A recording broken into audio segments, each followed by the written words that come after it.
Mateo, ang henyo. Credit to the author. M 1971-80. Ang mga pangalan po na nandito ay galing sa mga name generator. Kung meron man pagkakatulad sa mga pangalan ng tao o lugar at pangyayari, ito ay tunay na hindi sinasadya. Inggit, selos, puot. Ito ang mga anak ng kasalukuyang emosyon ng tadhana. Casual na namumulot ng mga kayamanan ang mga tao roon, ngunit kailangan nilang harapin ang walang katapusang mga battle spirit dito. Ang ganitong klase ng mood ang talagang nakakainis. Pero wala silang magawa. Dahil nakuha na ni Mateo ang Qinghong Battle Armor, mas malamang na makapasok siya sa isang lugar kung saan walang sino man ang makakalaban sa mga battle spirit na ito. Kahit ang mga nilalang na nasa First Firmament True God ay hindi rin makalapit sa katawan niya. Tunay ngang maraming kayamanan ang Ancient God Battlefield. Talagang nakapulot si Mateo ng maraming mahahalagang materyales, mistiko na kayamanan, mga pamamaraan ng paglilinang, mga sekretong manual at iba pa sa kanyang paglalakbay. Gayunpaman, ang lugar na ito ay isa lamang panlabas na rehiyon ng larangan ng digmaan ng sinaunang Diyos. Karamihan sa mga kayamanan ay mga mistiko na kayamanan ng celestial deity at mga mistiko na kayamanan ng tunay na Diyos. Ang Qinghong Battle Armor na nakuha ni Mateo ay talagang isang napakabihirang bagay. Dahil din dito kung bakit labis siyang naiinggit sa lahat. Ang mga anak na ito ng tadhana ay mga maharlika. Karaniwan silang walang kakulangan ng mga mystical na kayamanan ng tunay na Diyos. Ngunit ang mga kayamanan ng espiritu ng Empyrean, kahit ang pinakamasamang kayamanan ng espiritu ng Empyrean, kahit isa ay hindi rin nararapat para sa kanila. Dahil ang mga kayamanan ng espiritu ng mga Empyrean ay nakalagay sa labas ng mundo, ang bawat bagay ay sapat na para magdulot ng kaguluhan. Biglang nagbago ang sitwasyon sa harap ni Mateo. Wala na talagang mga battle spirit na nakasunod sa kanya. Tila may kinatatakutan ang mga espiritong pandigma na iyon, at lahat ay umatras palayo. Naku naman, sa wakas lumabas din. Napakaraming diwata. Ang daming malalakas na nilalang ang namatay sa digmaan noon. Sino ba ang nakakaalam? Kung titingnan mo ang hitsurang ito, malamang libu-libo lang ang mga powerhouse ng True God Realm. Isang maliit na koponan ang sunod-sunod na naglaban upang makatakas mula sa mabigat na pagkubkob ng hukbo ng mga espiritu ng labanan, at sa wakas ay nakahinga ng maluwag. Kahit na ito ay pagbuo ng mga pangkat para sa labanan, marami rin namang mga anak ng tadhana na namatay sa loob ng hukbo ng mga espiritu ng labanan. Kahit sa panig ng swerte, nawalan din sila ng 2 anak ng tadhana. Ngayon, kasama si Mateo, 7 tao na lang ang natitira sa Extreme Lock. Dumating si Vic sa likuran ni Mateo at sinabi sa isang seryosong boses, "Mateo, ibigay mo ang kayamanan ng Empyrean Spirit." Para sa kanila, ang mga kayamanan ng Empyrean Spirit ay talagang itinuturing na isang malaking swerte. Hanggat nakukuha ni Vic ang Empyrean Spirit Treasure na ito, pakiramdam niya ay may pagkakataon siyang makarating sa Empyrean Spirit Treasure. Gayunpaman, hindi siya pinansin ni Mateo. Kasalukuyang nakapikit si Mateo at nakatingin sa malayo habang magkadikit ang mga kilay. Sa harap ay isang kahabaan ng madilim na hamog.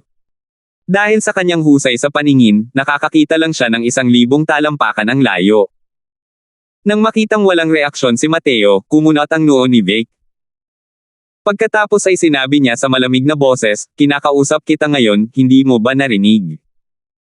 Sa oras na ito, may ilan pang mga figure na dahan-daang lumakad, nakapalibot kay Mateo sa gitna. Ito lahat ay mga powerhouse ng Third Firmament True God. Hey! Hindi rin naman malaking bagay ang Emperor surmounting aura.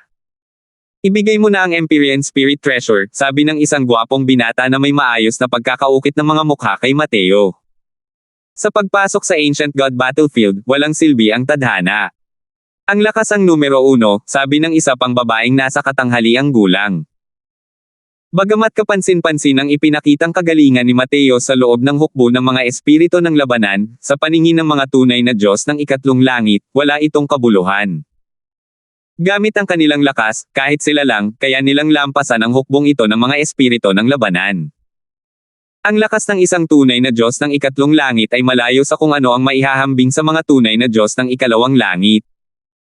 Bahagyang lumingon si Mateo, sinulyapan ang lahat, at sinabing may bahagyang ngiti, "Gusto mo ba ng kayamanan ng Empyrean Spirit? Kunin mo na lang." "Hey! Akala mo ba nasa Emperador surmounting aura ka, pwede kang maging mapagmataas? Hindi lang ikaw ang mayroon sa lugar na ito, iisa lang ang Emperador surmounting aura. Ako, si Easton Liger, ay isa rin. Mapanghamak na sabi ng gwapong binata. Isa lamang aura na tumataas ang antas ng Emperador. Ako, si Fatima Fang, ay isa rin dito. Kaya, plano mo ba kaming paandarin? Sabi ng babaeng mahinhin. Kung ikukumpara kay Vic, may 4 na taong nakapalibot kay Mateo sa kasalukuyan. Lahat sila ay mga true god ng third firmament. Kahit paano tingnan, wala ring tsansa si Mateo na manalo.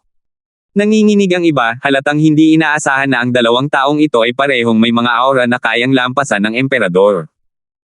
Dahil taglay nila ang isang Emperador na nakapangingibabaw sa kanilang aura at ang kanilang sariling lakas ay ganito kalakas, ito ang naging dahilan para maging mayabang.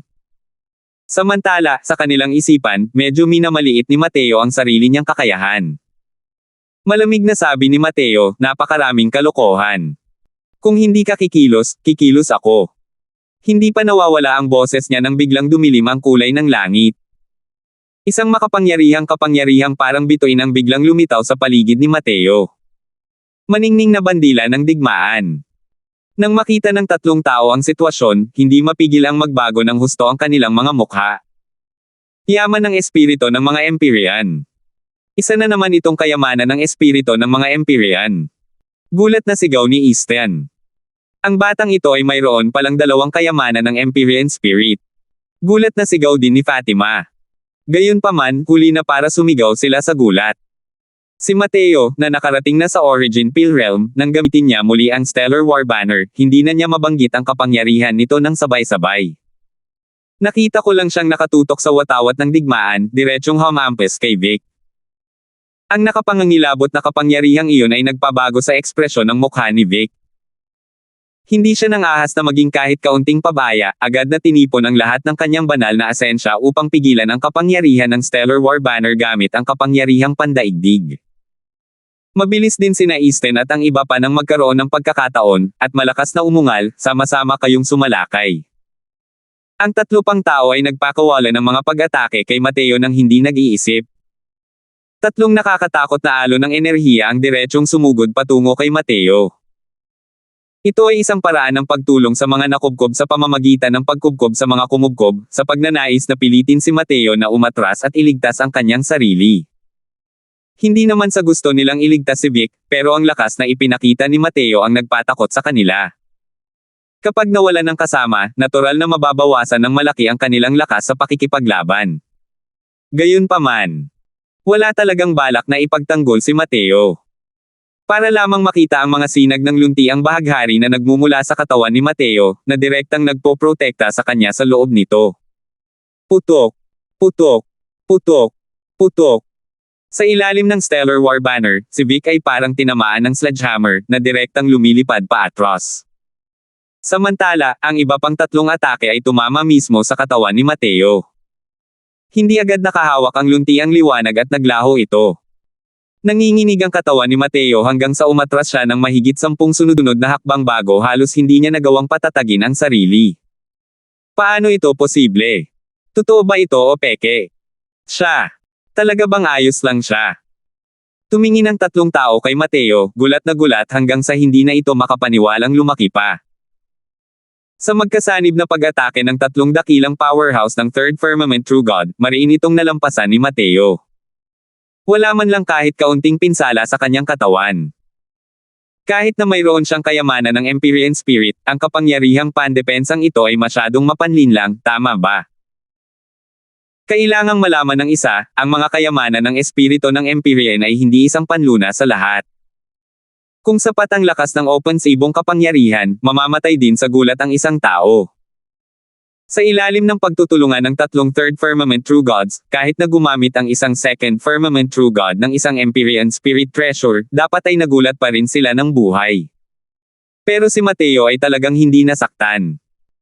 Bagamat malalakas ang Third Firmament True Gods, ang depensang kapangyarihan ng perpektong ika-6 na transformasyon na gininto ang katawan ni Mateo ay napakalakas pa rin sa simula.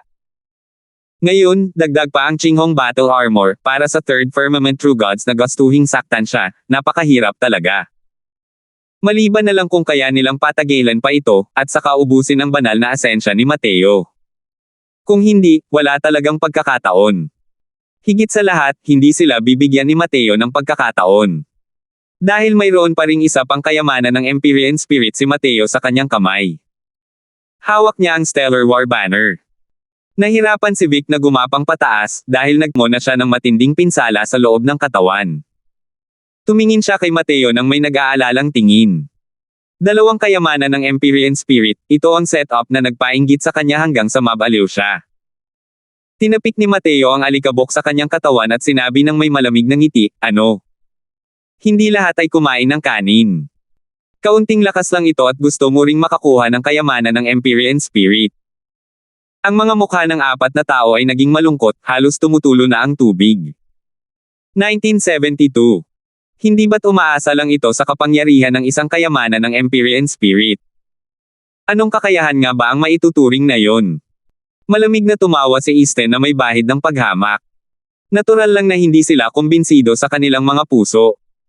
Kung isasantabi ang kayamanan ng espiritu, hindi talaga sila makakatapat ni Mateo. Anong klaseng kakayahan ang maituturing na kakayahan niya kung umaasa lang siya sa mga dayuhang bagay? Siyempre, kung ang mga kayamanang ito ay mapunta sa kanilang mga kamay, tiyak na hindi nila ito sasabihin. Sinulyapan sila ni Mateo at malamig na sinabi, "Mayroon akong mga kayamanan ng Empyrean Spirit. Inaapi ko kayong lahat. Hindi pa rin ba kayo kumbinsido?" Pagkatapos magsalita, hindi na umimik si Mateo. Muling iwinagayway ang Stellar War Banner. Nang makita ng tatlong tao ang sitwasyon, hindi mapigil ang magbago ang kanilang mga mukha. Habang nasaksihan ang kapangyarihan ng Stellar War Banner, paano pa rin nila magagawang magpabeye? Pinag-isahin ang kanilang lakas at nagtulungan ang tatlong tao upang lumaban. Putok! Putok! Putok! Niyanig ng mga dagandong ang kalangitan.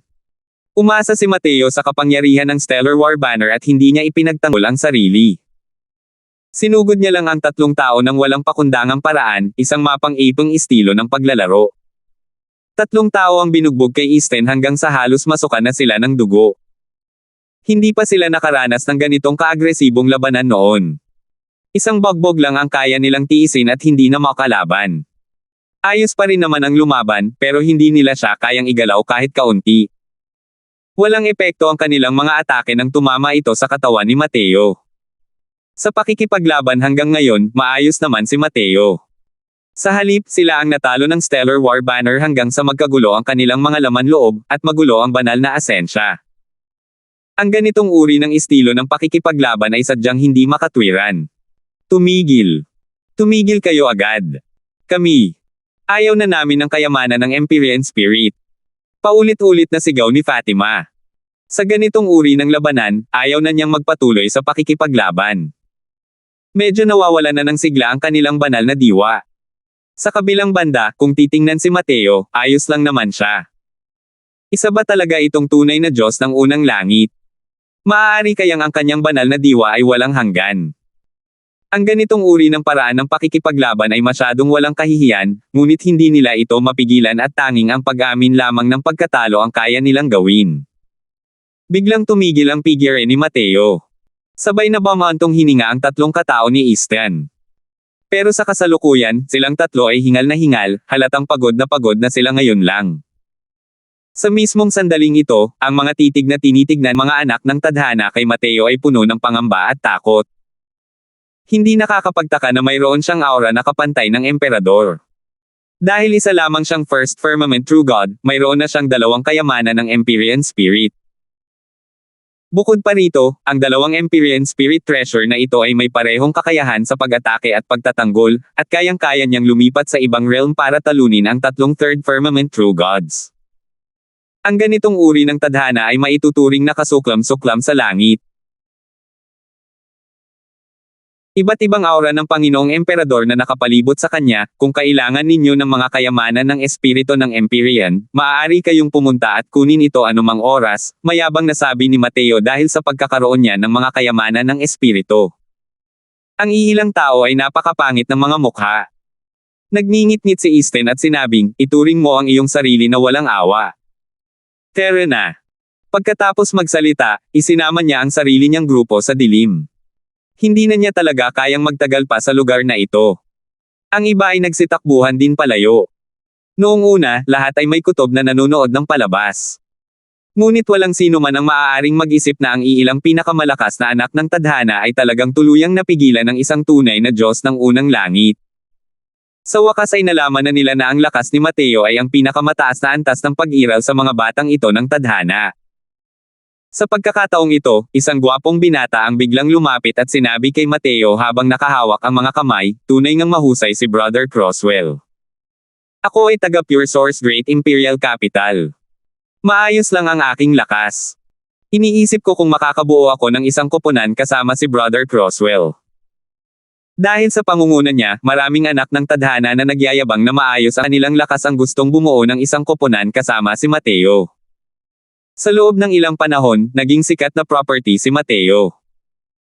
Malamig na sabi ni Mateo, pasensya na, pero itong si Croswell ay walang balak na bumuo ng mga grupo kasama ang mga tao. Kung mayroon mang mga hindi inaasahang pagkikita, ang bawat isa ay umaasa sa kani-kanilang kakayahan. Gaya ng sinabi niya, dumiretso rin si Mateo sa hamog. Hindi siya kamag-anak o kamag-anak ng mga anak na ito ng tadhana. Wala siyang tungkuling maging payong na pananggalang nila. Dati, noong si Easton, ang ilan sa kanila, ay naghahanap ng gulo, ang mga taong ito ay nagkikimkim ng kaisipang nanunood ng palabas. Ngayon, gusto na nilang hanapin siya. Paano nagkaroon ng ganito kagandang bagay sa mundong ito?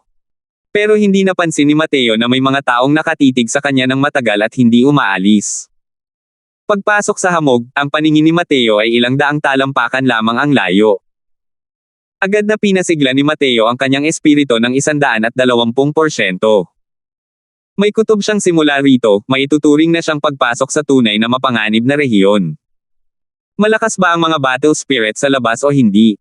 Napakalakas. Pero ang mga espiritong pandigma na iyon, wala ni isa ang nangahas na lumapit sa hamog na ito. Malinaw na ipinahihiwatig nito na ang lugar na ito ay lubhang mapanganib. Ang sunggit na lugar na ito. Wala akong makita. Paano maghanap ng mga kayamanan?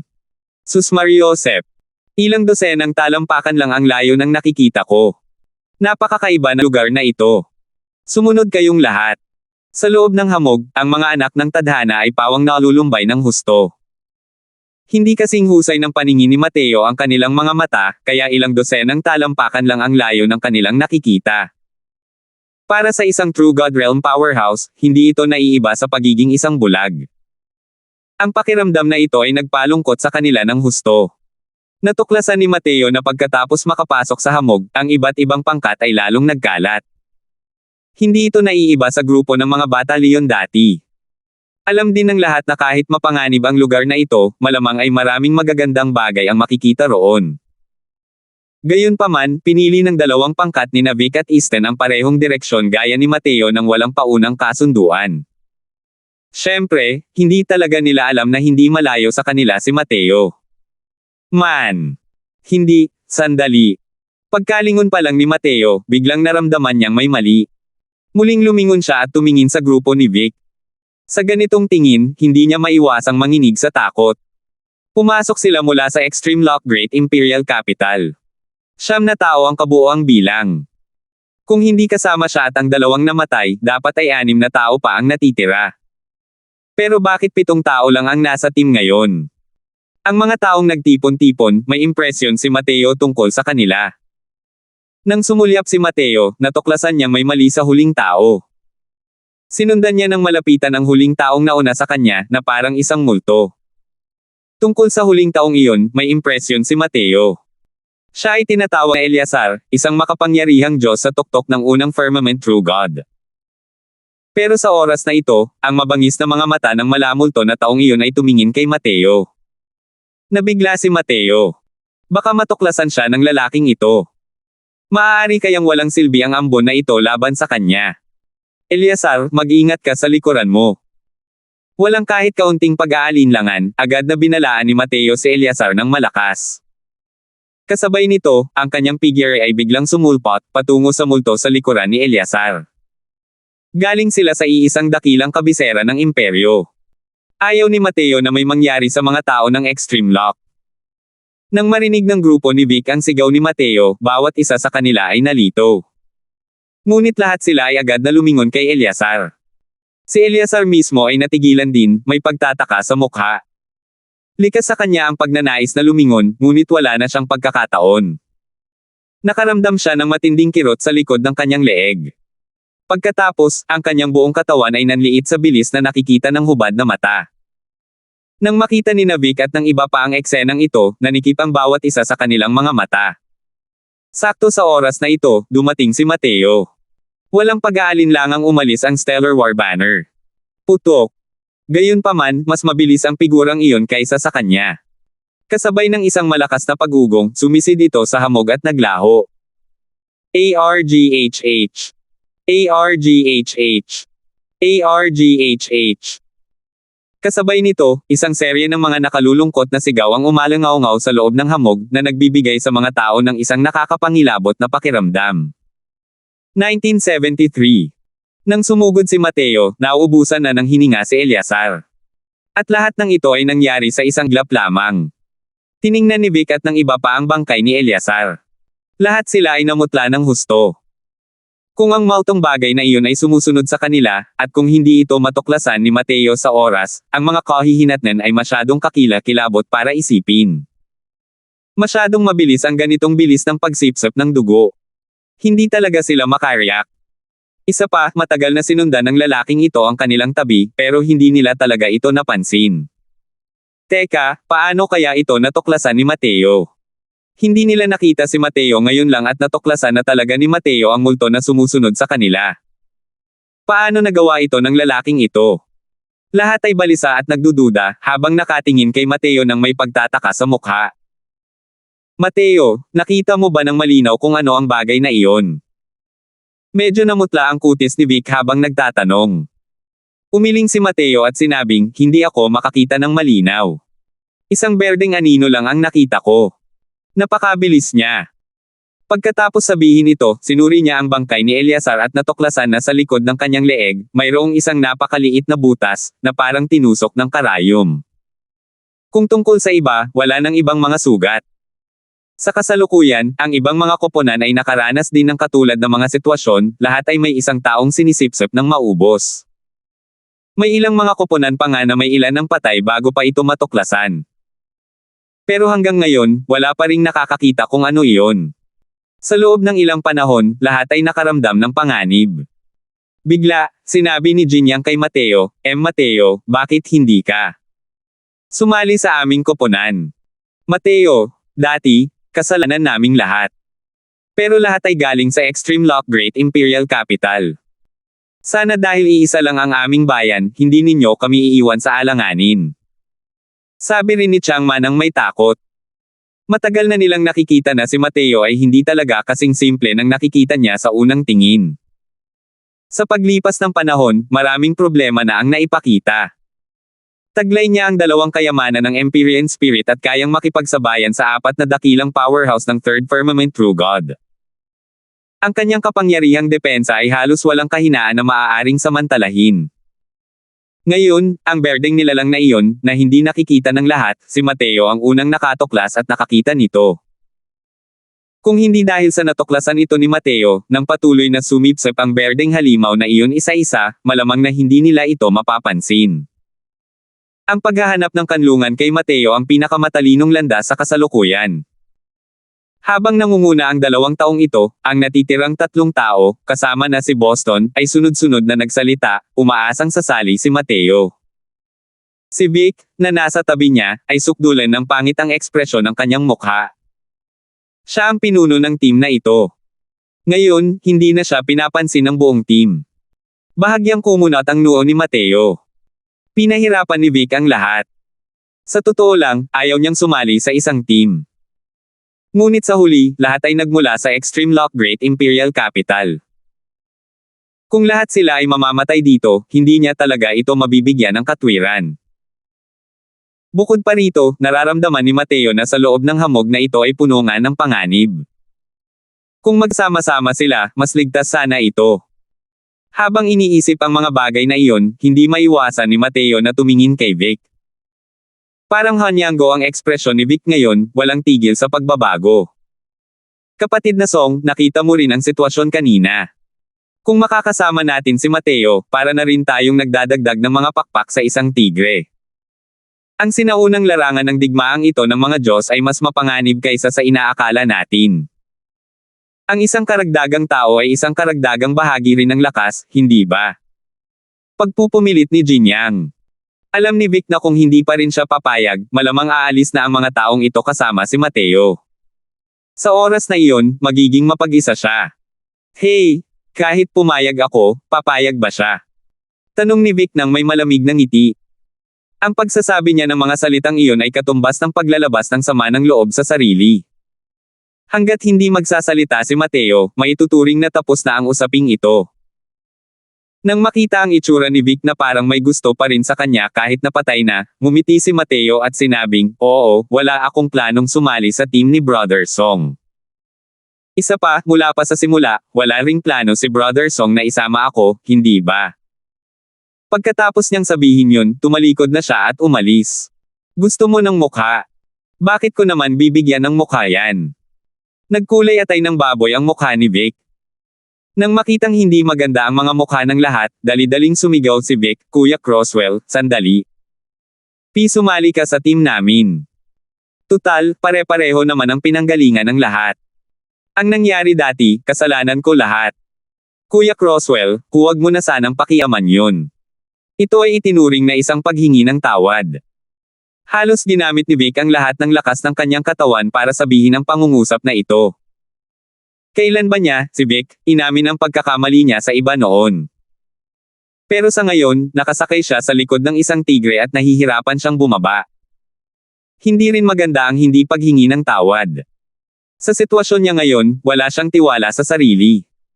Sumulyap si Mateo kay Vic at sinabing may ngiti na hindi naman talagang ngiti, "Gusto mo bang sumali ako? Pwede rin. Pero kailangang magbago ang paraan ng paghahati ng kayamanan."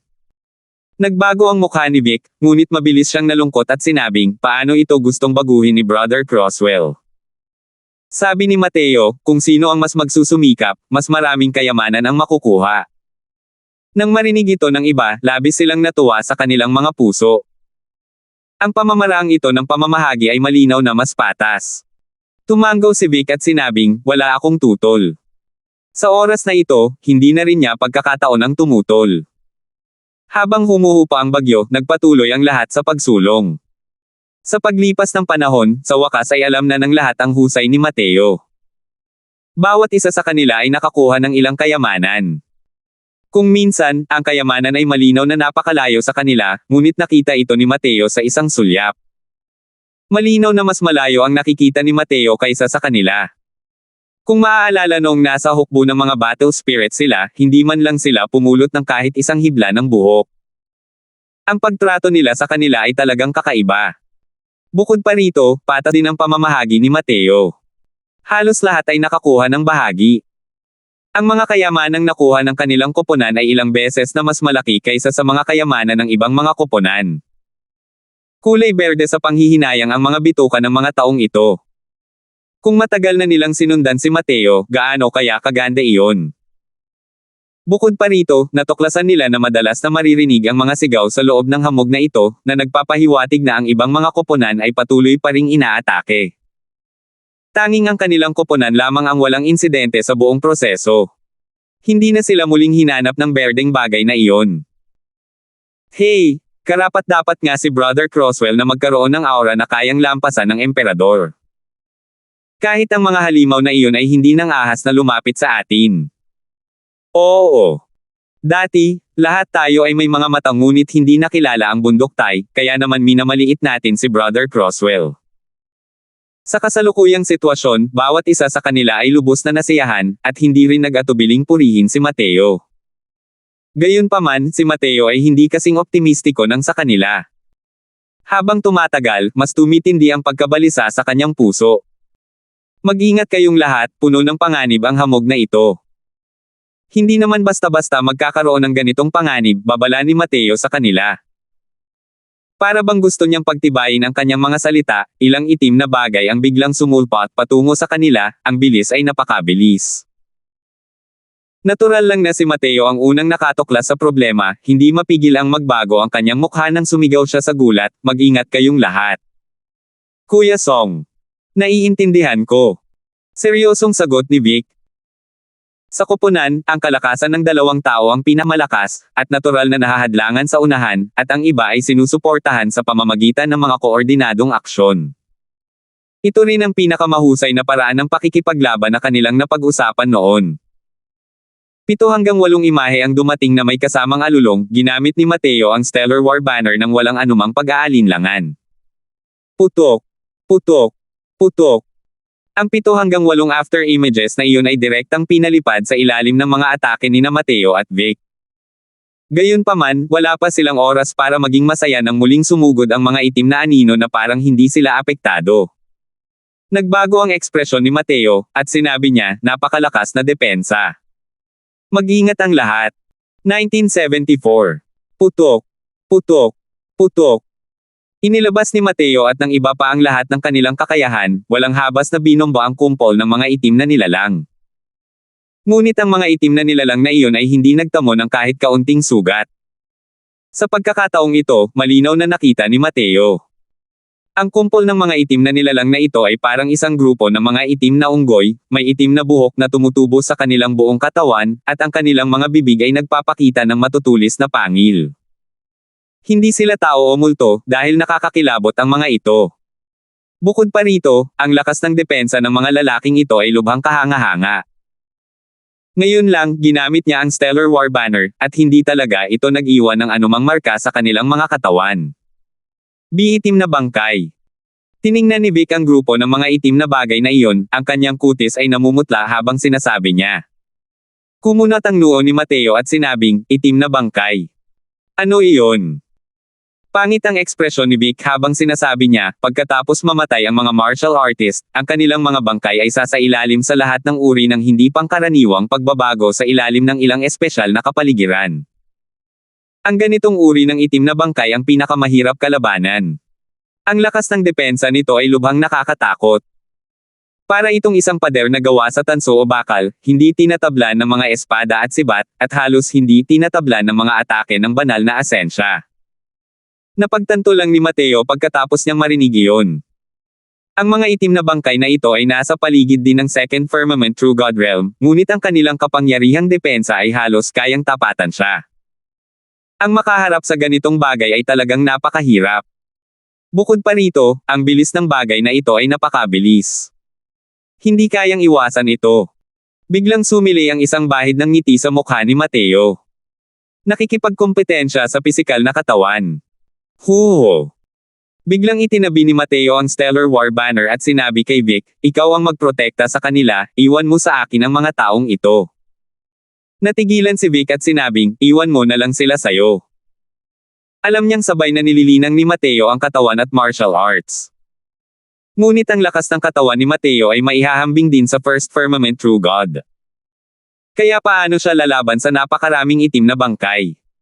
Nang si Vic ay natulala, si Mateo ay sumugod na parang palasong nakawala sa pana.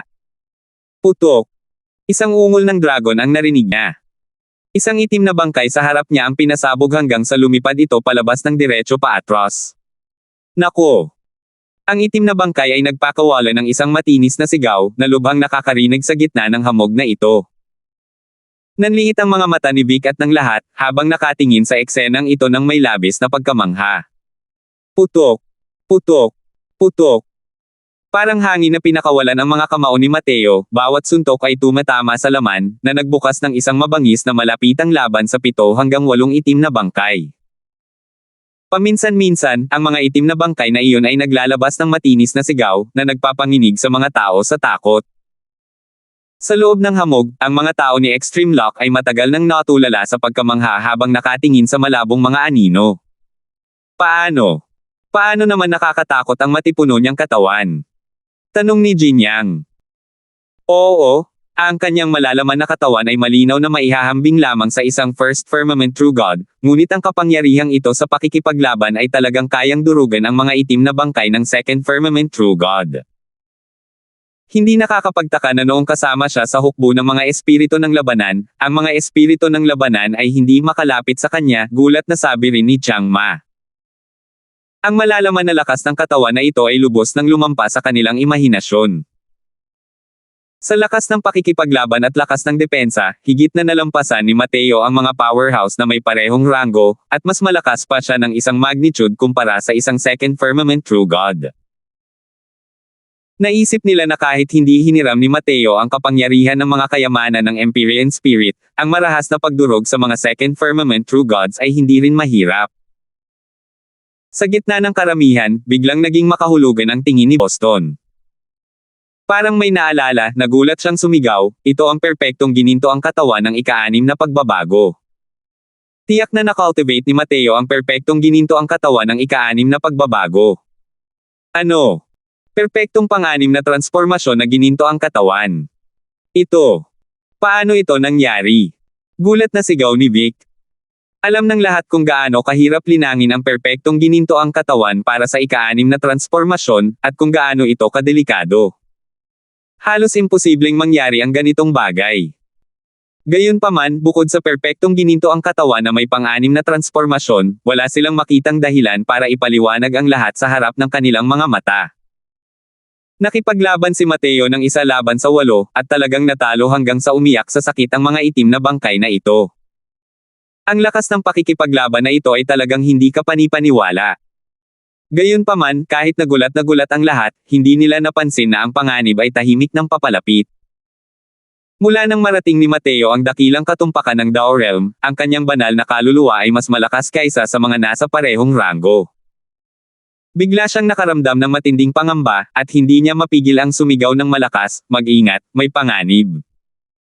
Nang marinig iyon ni Vic at ng iba pa, hindi nila maiwasang magulat sa kanilang sarili, at agad na nag-alerto. Ngunit huli na ang lahat. Swoosh! Swoosh! Swoosh! 8 berdeng anino ang dumating sa kanilang harapan na parang mga multo. Malaki ang ipinagbago ng ekspresyon ni Vic. Wala siyang oras para mag-isip pa. Bigla niyang pinutol ang mahigit 100 guhit ng mga ilaw ng espada. Pero ang bilis ng bawat isa sa mga berdeng anino na iyon ay masyadong mabilis, hindi niya talaga magawang mahuli. Putok! Putok! Putok! May 3 berdeng anino na direktang binomba habang lumilipad palayo. Pero mayroon pa ring 5 berdeng anino na sumugod sa grupo. Ginamit din ng iba pang mga tao ang kani-kanilang paraan, gustong lumaban. Pero ang kanilang lakas ay mas mahina kumpara kay Vic. Iligtas mo ako! Isang sigaw ang narinig. Isa sa mga tao ang direktang hinaila palayo ng 5 berdeng anino, walang oras para pigilan pa. Sumabog ka para sa akin. Sa oras na ito, biglang may umugang. Biglang kumawala ang kapangyarihan ng mga bituin, at ito pa nga ang unang nakarating kahit na mas huli ang paglulunsad. Ang 5 berdeng anino na iyon ay direktang pinasabog ng Stellar War Banner ni Mateo. Lumabas na natapos na ni Mateo ang 8 itim na bangkay na iyon at dumating sa tamang oras para iligtas ang mga tao. Ang baho. Bigla na lang, umalangaw-ngaw ang malansang amoy ng isda. Ang mga berdeng halimaw na iyon na nagkawatak-watek ay may umaagos na berdeng kata sa buong lupa. Pinigilan ni Mateo ang kanyang paghinga at nagtanong, Fred, ayos ka lang ba? Ang kasalukuyang si Fred ay nagdurusa pa rin sa pagkabigla. Pagkatapos marinig ang mga salita ni Mateo ay bigla na lamang siyang nagising. Umiling siya at sinabing, maayos lang ako, salamat, Mateo. Ikinumpas ni Mateo ang kanyang kamay at sinabing, dahil lahat tayo ay magkakasama, hindi na kailangang maging masyadong magalang. Ang mga halimaw na ito ay dumarating at umaalis na parang mga anino sa loob ng hamog. Imposibleng magbantay ng lubusan laban sa kanila. Mag-ingat kayong lahat. Hindi pa rin nakakabawi si Vic mula sa pagkabigla. Ngayon lang, ang bilis ng mga berdeng halimaw na iyon, bawat isa ay napakabilis. Kung hindi lang dahil sa lakas niya na mas mataas kaysa sa karaniwang tao, malamang ay natama na rin siya. Biglang nagbago ang ekspresyon ng mukha niya, at sinabi niya, naiintindihan ko. Mateo, mga berdeng bangkay ito. Kumunat ang noo ni Mateo, at sinabi niya, mga berdeng bangkay. Tumanggaw si Vic at sinabing, ang mga berdeng bangkay ay isa ring uri ng bangkay. Ang pinakagusto nito ay ang pagsipsip ng dugo ng tao. Kakaiba ang kinaroroonan ng mga berdeng bangkay na ito, kaya hindi natin mahulaan. Maaari pa nga itong magbagong anyo sa anyong tao. Ngunit ang pinakamalaking kahinaan nito ay ang mahina nitong kapangyarihan sa pagtatanggol. Ang sumipsip ng dugo ni Eleazar dati ay malamang na isang berdeng bangkay. Kumunat ang noo ni Mateo at sinabing, itim na bangkay tapos berdeng bangkay, ang lugar na ito ay talagang may kakaibang mga bagay na iba't iba ang uri. Biglang nagbago ang ekspresyon ng mukha ni Vic, at sinabi niya, hindi maganda. Nakakalaso ng dugo ng mga berdeng bangkay. Fred He. Nang marinig iyon ng lahat, nagbago ang kanilang mga mukha, tumingin kay Fred. Fred, ikaw. Napasigaw si Jinyang sa gulat. Natigilan din si Fred at nagtanong ng may pag-aalinlangan, anong problema ko? Nagsimula ng mabulok ang mukha niya, at naging lubhang kasuklam-suklam. Pero tila wala siyang kaalam-alam. Nagbago ang ekspresyon ni Mateo, at sumigaw siya ng malakas, Fred, ibuka mo ang bibig mo. Sa puntong ito, tahimik na pinalitan ni Mateo ang posisyon ni Vic, at naging sandigan ng lahat. Sa isang pangungusap lang niya, agad na bumukas ang bibig ni Fred. Oy! Sus Mariosep! Isang medicinal pill ang direktang pumasok sa bibig niya, at natunaw ito pagkakapasok pa lang nito sa bibig niya. Pagkatapos, nakita ng lahat na ang mga nabubulok na bahagi ng kanyang mukha at katawan ay mabilis na bumabawi. Nabubulok na ang isang bahagi, at ang isang bahagi naman ay unti-unting gumagaling. Dalawang mapang-ipong puwersa ang mabangis na nagsalpukan ng espada sa loob ng katawan ni Fred. Napasigaw si Fred ng mapanglo. Natamba siya sa lupa, at nagsimulang gamulong-gulong sa sakit. 1975. Isang nakakadurog ng pusong sigaw ang nagpakabog sa lahat. Ang ganitong uri ng sigawan ay nagpatuloy ng halos isang oras. Hanggang sa matapos, pagod na si Fred at hindi man lang makagawa ng kahit isang ingay. Gumaling na. Gumaling na talaga. Nabalitaan kong ang laso ng isang berdeng bangkay ay talagang wala ng lunas. Pero ngayon ay magaling na talaga siya. Gulat na sigaw ni Vic. Kahit wala ng lakas si Fred, ang nabubulok na laman sa kanyang katawan ay kasalukuyang nagpapagaling. Malinaw na nanalo ang medicinal pill ni Mateo laban sa laso ng berdeng bangkay. Lahat ay tumingin sa eksenang ito nang may pagtataka sa mga mukha, puno ng kawalan ng paniniwala. Sa ganoong sitwasyon ngayon lang, kitang-kita na napakalakas ng laso ng berdeng bangkay. Kahit na may gamot, napakahirap pa ring gamutin. Ngunit ang gamot na gamot ni Mateo ay pilit na hinaila si Fred pabalik mula sa palasyo ng impyerno. Karapat-dapat lang na ituring si Brother Croswell bilang isang master. Hindi ka panipaniwala ang ganitong paraan. Bulalas ni Jinyang nang may paghanga. Napakahusay talaga ng mga kasanayang medikal na ito na kayang bumuhay ng mga patay. Ang ibig sabihin ng kay Brother Croswell ay natikman ko na ito, taos pusong papuri ni Chiang Ma. Ngumiti si Mateo at sinabing, hindi ko rin alam kung kapaki-pakinabang ba itong Nourish Clear Pill o hindi. Sa ganitong sitwasyon ngayon lang, susubukan ko lang. Nang marinig iyon ni Vic, hindi napigilan ng kanyang mga mata ang pagkibot nang sabihin niya, ano? Nourish Clear Pill. Ito ba ay Nourish Clear Pill lang?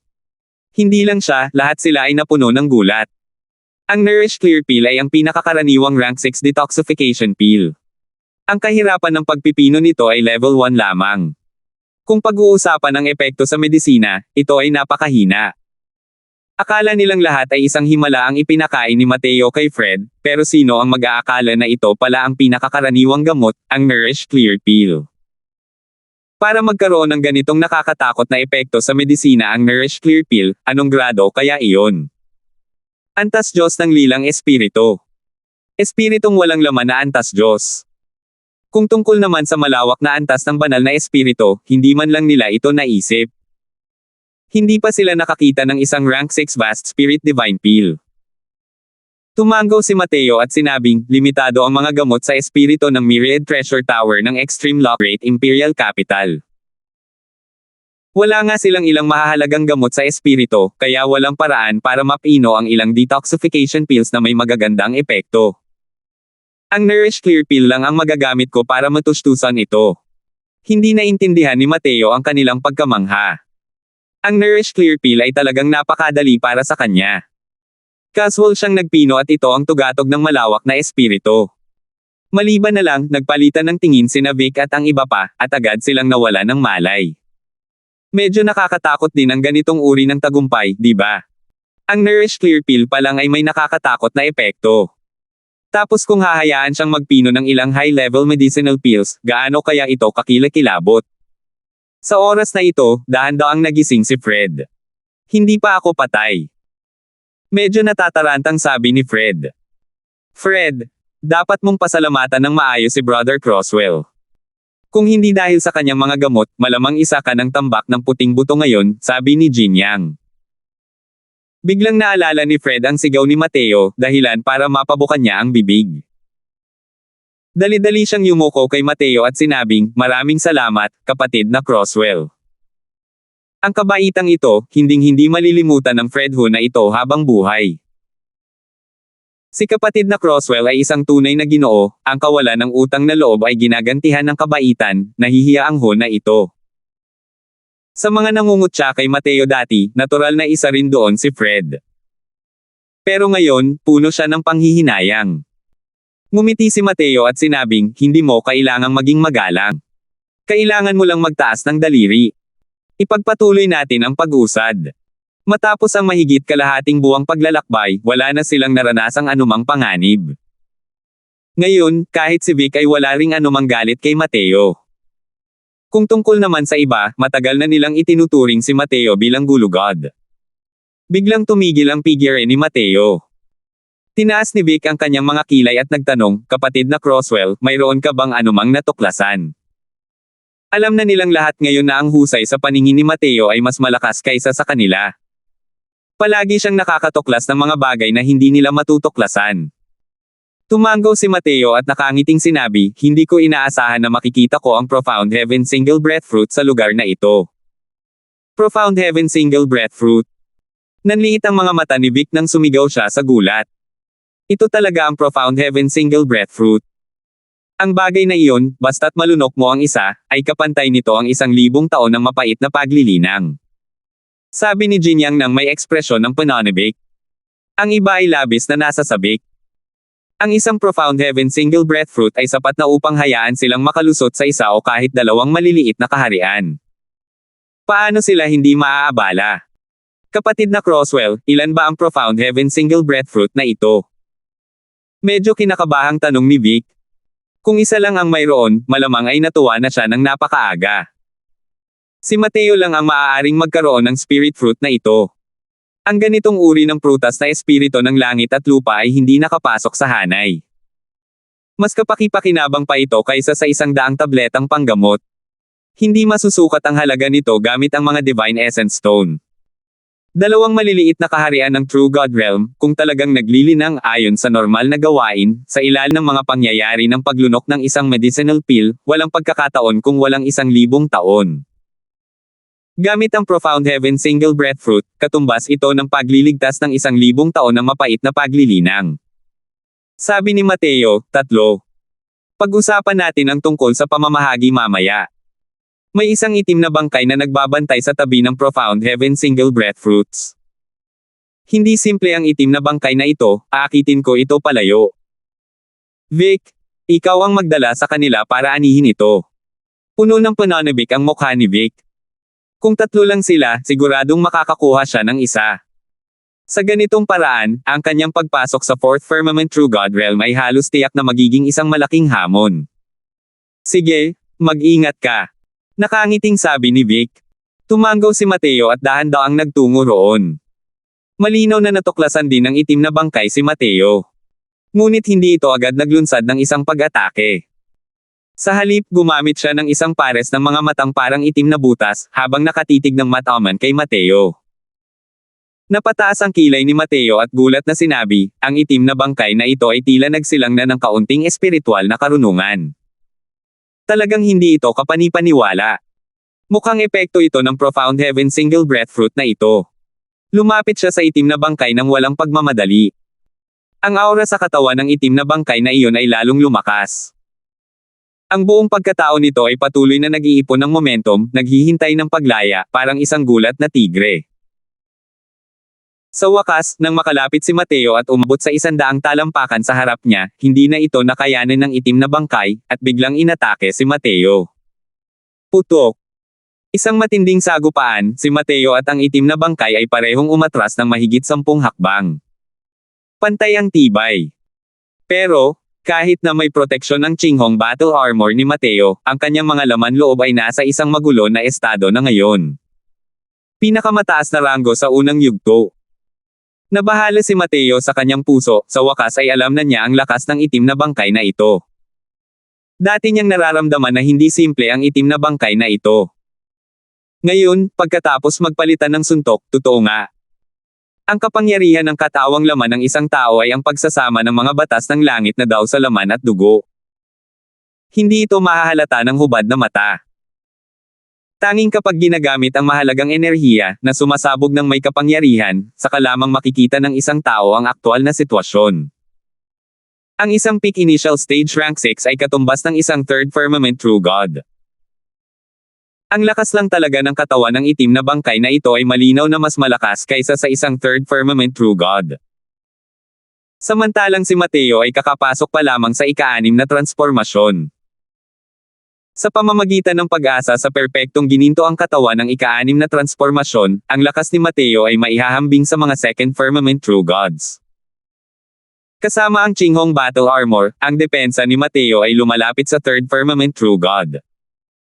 Pero dahil nakasama niya ang itim na bangkay na ito, hindi siya nakapagbigay ng kahit kaunting kalamangan kay Mateo. Gayunpaman, hindi nagatubili si Mateo, at direktang naglunsad ng pangalawang round ng mga pag-atake. Putok, putok, putok. Matapos ang tatlong sunod-sunod na suntok, sa wakas ay hindi na napigilan ni Mateo ang pagbuga ng dugo. Nang makita ng itim na bangkay ang sitwasyon, buong bagsik siyang sumugod patungo kay Mateo. Limitado ang kanyang talino sa huli, at dati ay nag-iingat siya kay Mateo. Ngayon, nang matuklasan niyang hindi makakapantay si Mateo, agad niyang hinabol ito. Hindi nagatubili si Mateo, humakbang palayo at tumakbo. Vic! Nakuha ko! Matagal nang handa si Vic, sinugod ang Profound Heaven Single Breath Fruit na parang palasong umalis sa pana sa oras na ito. Ang ilan pang mga tao ay sumunod ng malapit sa likuran at sumugod din patungo sa Profound Heaven Single Breath Fruits. Gayunpaman, nang malapit na nilang hawakan ang Profound Heaven Single Breath Fruits, isang abnormalidad ang biglang nangyari. 1976. Huwag gumalaw. Biglang may narinig na boses, ang apat na figure ni Vic ay sapilitang nawala ng malay sa ere ng ganoon lang. Oo, apat na tao lang. Dahil may isa pang tao na gumagalaw pa rin. Boston. Nakita niya lamang ang isang dilaw na anting-anting sa kanyang kamay na naging napakaraming pinong sinulid na kumakalat sa hangin. Hey! Isang Chaos Origin Immobilizing Talisman na ipinapalit sa tatlong Profound Heaven Single Breath Fruits. Sulit talaga. Sakam na tiningnan ni Boston ang tatlong Profound Heaven Single Breath Fruits na iyon, may bakas ng pananabik sa kanyang mukha. Gamit ang tatlong Profound Heaven Single Breath Fruits na ito, makakarating siya sa Middle Stage True God Realm sa loob lamang ng maikling panahon. Paano maibabahagi sa iba ang ganitong uri ng kabutihan? Nagsisiksikan ng mga estudyante ni Vic at ng iba pa. Hindi inakala ni isa sa kanila na si Boston, na laging kawawa at walang pakialam, ay mag-aalsa pa sa panahong ito. At sa sandaling kumilos siya, ito ay lubos na nayanig. Sa kasalukuyan, nararamdaman lamang nila na ang kanilang mga katawan ay nakatali sa hindi mabilang na malalim na kapangyarihan ng mga batas, at hindi sila kailanman makakawala. Boston, ikaw. Talagang nangahas kang magplano laban sa sarili mong mga kasama. Galit na sabi ni Vic. Kung maglalakas loob kang hawakan ang Profound Heaven Single Breath Fruits, hindi ka pababayaan ni Mateo. Ganoon din ang sinabi ni Jinyang na may mapanglo na galit. Sa koponan na ito, ang pinakaminos na minamaliit nila ay si Boston. Sa paglipas ng panahon, si Boston ay naging napakamapagmalaki, na naging dahilan upang maging lubhang mababa ang kanyang pakiramdam ng pag-iral. Pero ang taong iyon ang talagang nanatiling nakatago at may mga pukana. Sa oras na ito, ang kawawang ekspresyon sa mukha ni Boston ay nabura. Ang hindi maipaliwanag na talas ng kanyang mga titig ay nagpamangha sa mga tao. Sa sandaling ito, naunawaan nilang lahat na ang lalaking ito ay naglalaro lang pala ng baboy para kumain ng tigre. Hey, ginamit ko pa nga ang Chaos Origin Immobilizing Talisman. Kaya sa tingin mo ba ay maglalakas loob akong hawakan ang Profound Heaven Single Breath Fruit o hindi? Hindi lang ang Profound Heaven Single Breath Fruits ang hahawakan ko, kundi gagawin ko rin. Hey. Habang nagsasalita palapit dito, nanlamig ang tingin ni Boston, nagpapakita ng matinding balak pumatay. Papatayin niya talaga lahat ng saksi. Ang Chaos Origin Immobilizing Talisman ay nagkataong nakuha ni Boston sa loob ng mga guho ng isang Empyrean. Mayroong 5 sa kabuuan. Ang bagay na ito ay walang kapantay na lalim at misteryoso. Kalimutan na natin ang mga True God ng Third Firmament, maging ang mga True God ng Fourth Firmament ay kinailangan ding huminto ng ilang beses. At ang ilang paghinga ng oras na ito ay sapat na para mapatay niya ang kanyang kalaban. Dati, para lang makaagaw ng magagandang bagay, 2 na ang ginamit niya. Ito na ang pangatlo. At ang Chaos Origin Immobilizing Talisman na ito ang siyang pinakamalaking maaasahan niya, ni Boston. Dahil din sa pag-asa sa Chaos Origin Immobilizing Talisman na ito kaya ang kanyang kapalaran ay umangat ng husto, naging isang Imperial Aura, at may mga kwalifikasyon para makapasok sa Ancient God Battlefield na ito. Ang paglalaro ng baboy para kumain ng tigre ay noon pa man ay estilo na niya. Sa tuwing magsasama-sama sila upang pumasok sa mga mystical na kaharian, ganito siya magiging, madalas na nag-aalsa sa kritikal na sandali. Bukod pa rito, hanggat magtatagumpay siya, malilipol niya ang lahat ng kanyang mga kasamahan sa koponan.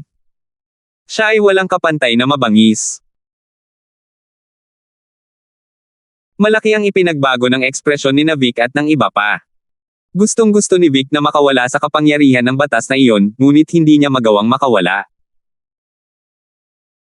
Tila tumigas ang espasyo sa paligid niya, habang para siyang hinango sa semento. Hindi niya maigalaw kahit isang kalamnan. Itinabi ni Boston ang 3 Profound Heaven Single Breath Fruits at natatawang sinabi, Hey, tumigil ka sa pag-aaksaya ng lakas mo. Gamit ang lakas mo, hindi ka makagalaw kahit 100 hininga lang. Ngayon, pauuwiin na kayong lahat ng matandang ito. Boston, ang lakas ng loob mo. Siguradong hindi ka pababayaan ni Mateo. Sigaw ni Vic. Tunay siyang natatakot. Hindi niya inaasahan na susuko talaga siya rito. Tumawa si Boston at sinabing, kung hindi umalis si Mateo, hindi talaga ako maglalakas loob na kumilos. Masyadong tuso ang batang iyon. Hindi ko siya mahawakan. Pero ngayon, kailangan kong pasalamatan ang itim na bangkay na iyon. Sa pangkat na ito, si Mateo lang ang tanging kinatatakutan ni Boston. Napakarami ng mga sikreto kay Mateo. Napakarami rin ng kanyang kakayahan. Habang naglalakad, palaging pinagmamasdan ni Boston si Mateo. Pero habang mas nagmamasid siya, mas lalo siyang nagiging maingat. Naunawaan din ni Boston na palagi ring nagbabantay sa kanya si Mateo. Kaya naman, lagi siyang walang pakialam, hindi nangangahas na lumampas sa harapan ni Mateo. Nanlamig ang tingin ni Boston, at isang maliit at magandang palakol ang lumitaw sa kanyang kamay. Nakakagulat na isa itong kayamanan ng mga espiritong Empyrean. Muntik nang lumuwa ang mga mata ng ilang tao sa Vic. May kayamanan din pala ang Boston na ito ng isang Empyrean spirit. Hey! Gulat na gulat ka ba? Dati, nakakuha ko ng kompletong pamana ng isang Empyrean, kayamanan ng espiritu ng Empyrean, Chaos Origin Immobilizing Talisman, at paraan ng paglilinang. Lahat ng iyon ay nagmula sa Empyrean na iyon. Iniisip ba ninyong lahat na kayo lang ang maipagmamalaking anak ng langit? Nakakatawa. Para kay Vic, ang ilang mga bulaklak na tumubo sa isang greenhouse, puno ng paghamak si Boston. Kaya niya ngayon sa pamamagitan ng pag-asa sa sarili niyang kakayahan, unti-unting lumalakad. Pero lahat ba sila Vic? Ang mga batang amo na may mga gintong kutsara sa kanilang mga bibig habang lumalaki ay nagtamasa ng pinakamahusay na mapagkukunan ng paglilinang mula pa noong bata pa. Biglang itinaas ni Boston ang palakol at tinaga si Vic. Ngunit sa sandaling ito, isang malakas na aura ang lumapit mula sa malayo, ang bilis ay napakabilis. Nagbago ang mukha ni Boston, at sinabi niya sa seryosong boses, ituring ninyong kayo'y mapalad. Pagkatapos magsalita, gumalaw ang kanyang figure, sumisid sa hamog, at naglaho. Napakabilis ng takbo ni Mateo, nakarating siya sa malapit sa isang iglap. Nang makita ang kalagayan ng lahat pati na rin ang pagkawala ni Boston, agad na naunawaan ni Mateo. Mateo, Boston he. Nagsisisi at galit na sabi ni Vic. Tumango si Mateo at bumantong hininga, palagi akong nagbabantay kay Boston, pero hindi ko inaasahan na ang itim na bangkay na ito ay magiging ganito kagulo, kaya medyo nahuli ako sa pagbabalik dito. Labis na natakot si Vic, noon lamang niya nalaman na matagal nang pinapansin ni Mateo si Boston. Iilan lamang sa kanila ang nagdala kay Boston ng may kalokohan at nagbilang pa ng pera para sa mga tao matapos siyang ibenta. Dahil alam mo na, bakit mo pa siya isinama? Nagtatakang tanong ni Vic. Sabi ni Mateo, ito si Boston, hindi ko siya makita sa kung sino at natatakot akong baka may gawin siya sa desperasyon niya. Kaya hindi ko siya kailanman inilantad. Pero binalaan ko na siya noong nasa loob ako ng bilog. Hindi ko inaasahan na talagang nang-ahas siyang gumawa ng aksyon. Sa oras na ito, naramdaman ni Vic na lumuwag ang kapangyarihan ng mga batas sa paligid niya. Hinailan niya ito ng malakas, at tuluyang nagkahiwa-hiwalay ang mga sinulid ng batas na iyon. Nakuha pala ng lalaking ito ang buong mana ng isang Empyrean powerhouse bago pa man. Ginamit niya ang Chaos Origin Immobilizing Talisman at natigilan kaming lahat, nagngalit si Vic sa galit at sinabi. Nagulat si Mateo nang sabihin niya, hindi ko inaasahan na mayroon pa rin pala siyang ganoong kakayahan. Minaliit ko talaga siya. Ang paglakas loob ni Mateo na umalis ay dahil naramdaman din niya noong una na kaya ni Vic na pigilan si Boston. Tutal, hindi lahat ay katulad niya, na kayang tumawid sa dalawang kaharian para makipaglaban. Pero malinaw na minamaliit ni Mateo si Boston. Gamit ang Chaos Origin Immobilizing Talisman na ito, malamang na mahirap para kahit sa mga middle stage true god na makataka sa kanyang mapaminsalang pukana. Biglang may naalala si Vic at tinanong si Mateo, tama ba? Paano naman ang itim na bangkay na iyon? Sabi ni Mateo, dahil itinaboy ko siya, hindi na dapat ito maglakas loob na bumalik sa ngayon. Nagulat si Vic at sinabing, di dinala. Iyon ay isang nilalang na ang laman na katawan ay kapantay ng gininto ang katawan ng ika-6 na transformasyon sa unang yugto ng pinakamataas na antas. Ito ba ay talagang itinaboy ni Mateo? Tila mas matindi pa pala ang mga paraan ni Mateo kaysa sa inaakala niya. Ngumiti si Mateo at sinabing, dahil naramdaman kong may kakaibang alon dito, kaya gumamit ako ng paraan. Ang itim na bangkay na ito ay talagang kakilakilabot. Lampas pa rin sa aking kapangyarihan na gustuhin siyang patayin. Patayin. Agad na nawala ng malay si Vic. Kung siya iyon, matagal na sana siyang tatakbo hanggang sa mawala, gusto pa rin talagang patayin ni Mateo ang itim na bangkay na iyon. 1977. Hay nako, parang sumasalok ng tubig gamit ang salon. Lahat ng ito ay walang kabuluhan. Ang sunggit na si Boston, sa susunod na makita ko siya, tiyak na ipapakita ko sa kanya ang ilang kulay. Malungkot na sabi ni Vic. Ang Profound Heaven Single Breath Fruit ay isang napakabihirang spirit fruit na parang langit at lupa. Makakatipid ito ng maraming oras sa cultivation. Napakahalaga nito para sa mga martial artist. Ang iba ay may sama ng loob din sa mga mukha, halatang lahat sila ay labis na naaawa. Hay nako, mag-ingat ka nga. Huwag mo akong hayaang makasalubong ulit. Sabi ni Jin Yang. Tumalikod ang lahat at naghanda ng umalis, ngunit biglang sinabi ni Mateo, sandali lang. Man! Kuya Croswell, mayroon ka pa bang kahit ano? Nagtatakang tanong ni Vic.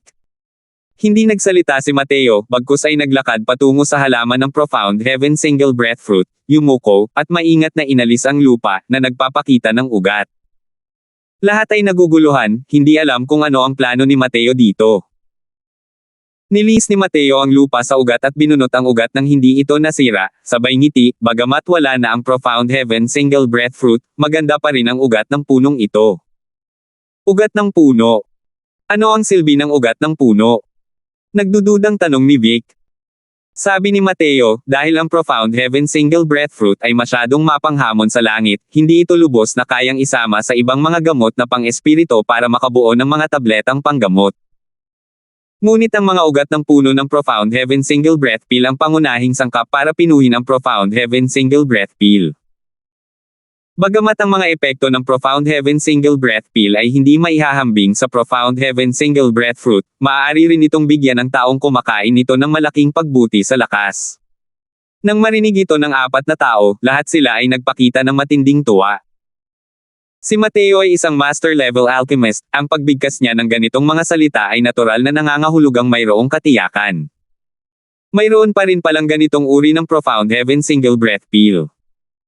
Ang galing talaga. Gulat na sabi ni Chiang Ma. Gayunpaman, biglang kumunat ang noo ni Vic at nagtanong, pero saan ko makukuha ang iba pang mga gamot na pang-spirit sa ganitong lugar? Ngumiti si Mateo at sinabing, nagkataon lang na mayroon akong ibang mga gamot na may kinalaman sa espiritu. Ito na lang ang kulang sa akin. Ngayon, maaari na itong pinuhin. Gaya ng sinabi niya, agad na inilabas ni Mateo ang Xuanlong Cauldron. Sunod-sunod na lumitaw ang mga spirit medicine at ipinadala ito ni Mateo sa medicinal cauldron. Nang makita ni Vic at ng iba pa ang eksenang ito, hindi nila maiwasang mabigla sa loob-loob nila.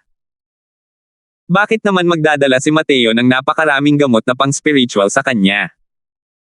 Maaari kayang mayroon siyang kakayahang makahula at alam niyang makakasalubong niya ang Profound Heaven Single Breath Fruit sa pagkakataong ito. Kailangang malaman ng isa, ang mga gamot sa espiritu sa ranggo ng 6 ay hindi mga repolyo sa tabi ng kalye. Kahit na ang isa ay isang 6-star alchemy god na matagal nang sikat, imposible ring maglabas ng napakaraming gamot sa espiritu sa kanilang katawan. Sina Vic at ang iba pa ay pawang mga taong may malawak na karanasan at kaalaman. Alam nila na ang mga suplementong gamot na ito ay pawang mga napakahalagang gamot na espiritu. Hindi nila alam na si Mateo ang punong elder ng Alchemy Celestial Pavilion. Walang kwenta ang mga spirit medicine na ito para sa kanya. Mabuti na lang at hindi naman bihira ang iba pang mga pangunahing gamot at karagdagang gamot na kailangan ng Profound Heaven Single Breath Pill. Madali lang itong natipon at nadala ni Mateo. Sa kasalukuyan, hindi lamang taglay ni Mateo ang mana ng Heavenly Empyrean Immortal Grove, taglay pa niya ang makapangyarihang mana ng Sacred Ancestor High Priest. Tungkol sa ilang hindi kilalang formula ng tableta, marami siyang naunawaan. Isa na rito ang Profound Heaven Single Breath Pill na ito. Sa pagpino niya ng mga tableta agad-agad, isang malalim at mahiwagang kapangyarihan ng batas ang umikot sa kalderong panggamot at kumalat. Alam nilang lahat na si Mateo ay isang dalubhasa sa alchemy, ngunit ang pagmamasid sa mga table tasks na nagpapadalisay kay Mateo sa malapitan ay ikinagulat pa rin ng mga mapagmataas na anak ng langit na ito. Ang kanilang mga angka ng pamilya at mga dakilang kabisera ng imperyo ay hindi nagkulang ng mga 6-star alchemy god. Pero ang mga 6-star alchemy gods na nakita nila ay sadyang hindi kayang buhatin ang sapatos niya nang ilagay sa harap ni Mateo. Ang ganitong uri ng pagkakaiba, kahit na sila ay mga karaniwang tao, ay malinaw din nilang nararamdaman. Isang nakakagamot na halimuyak na nagpapasaya sa puso at nagpapaginhawa sa isipan ang kumalat, hindi napigilan ni Vic at ng iba pa ang matinding tuwa sa kanilang mga puso. Nabuo na ang Profound Heaven Single Breath Pill. Kapatid na Song, iyon na ito. Iniabot ni Mateo ang kanyang kamay at sinenyasan, at ang gamot ay lumipad diretso kay Vic.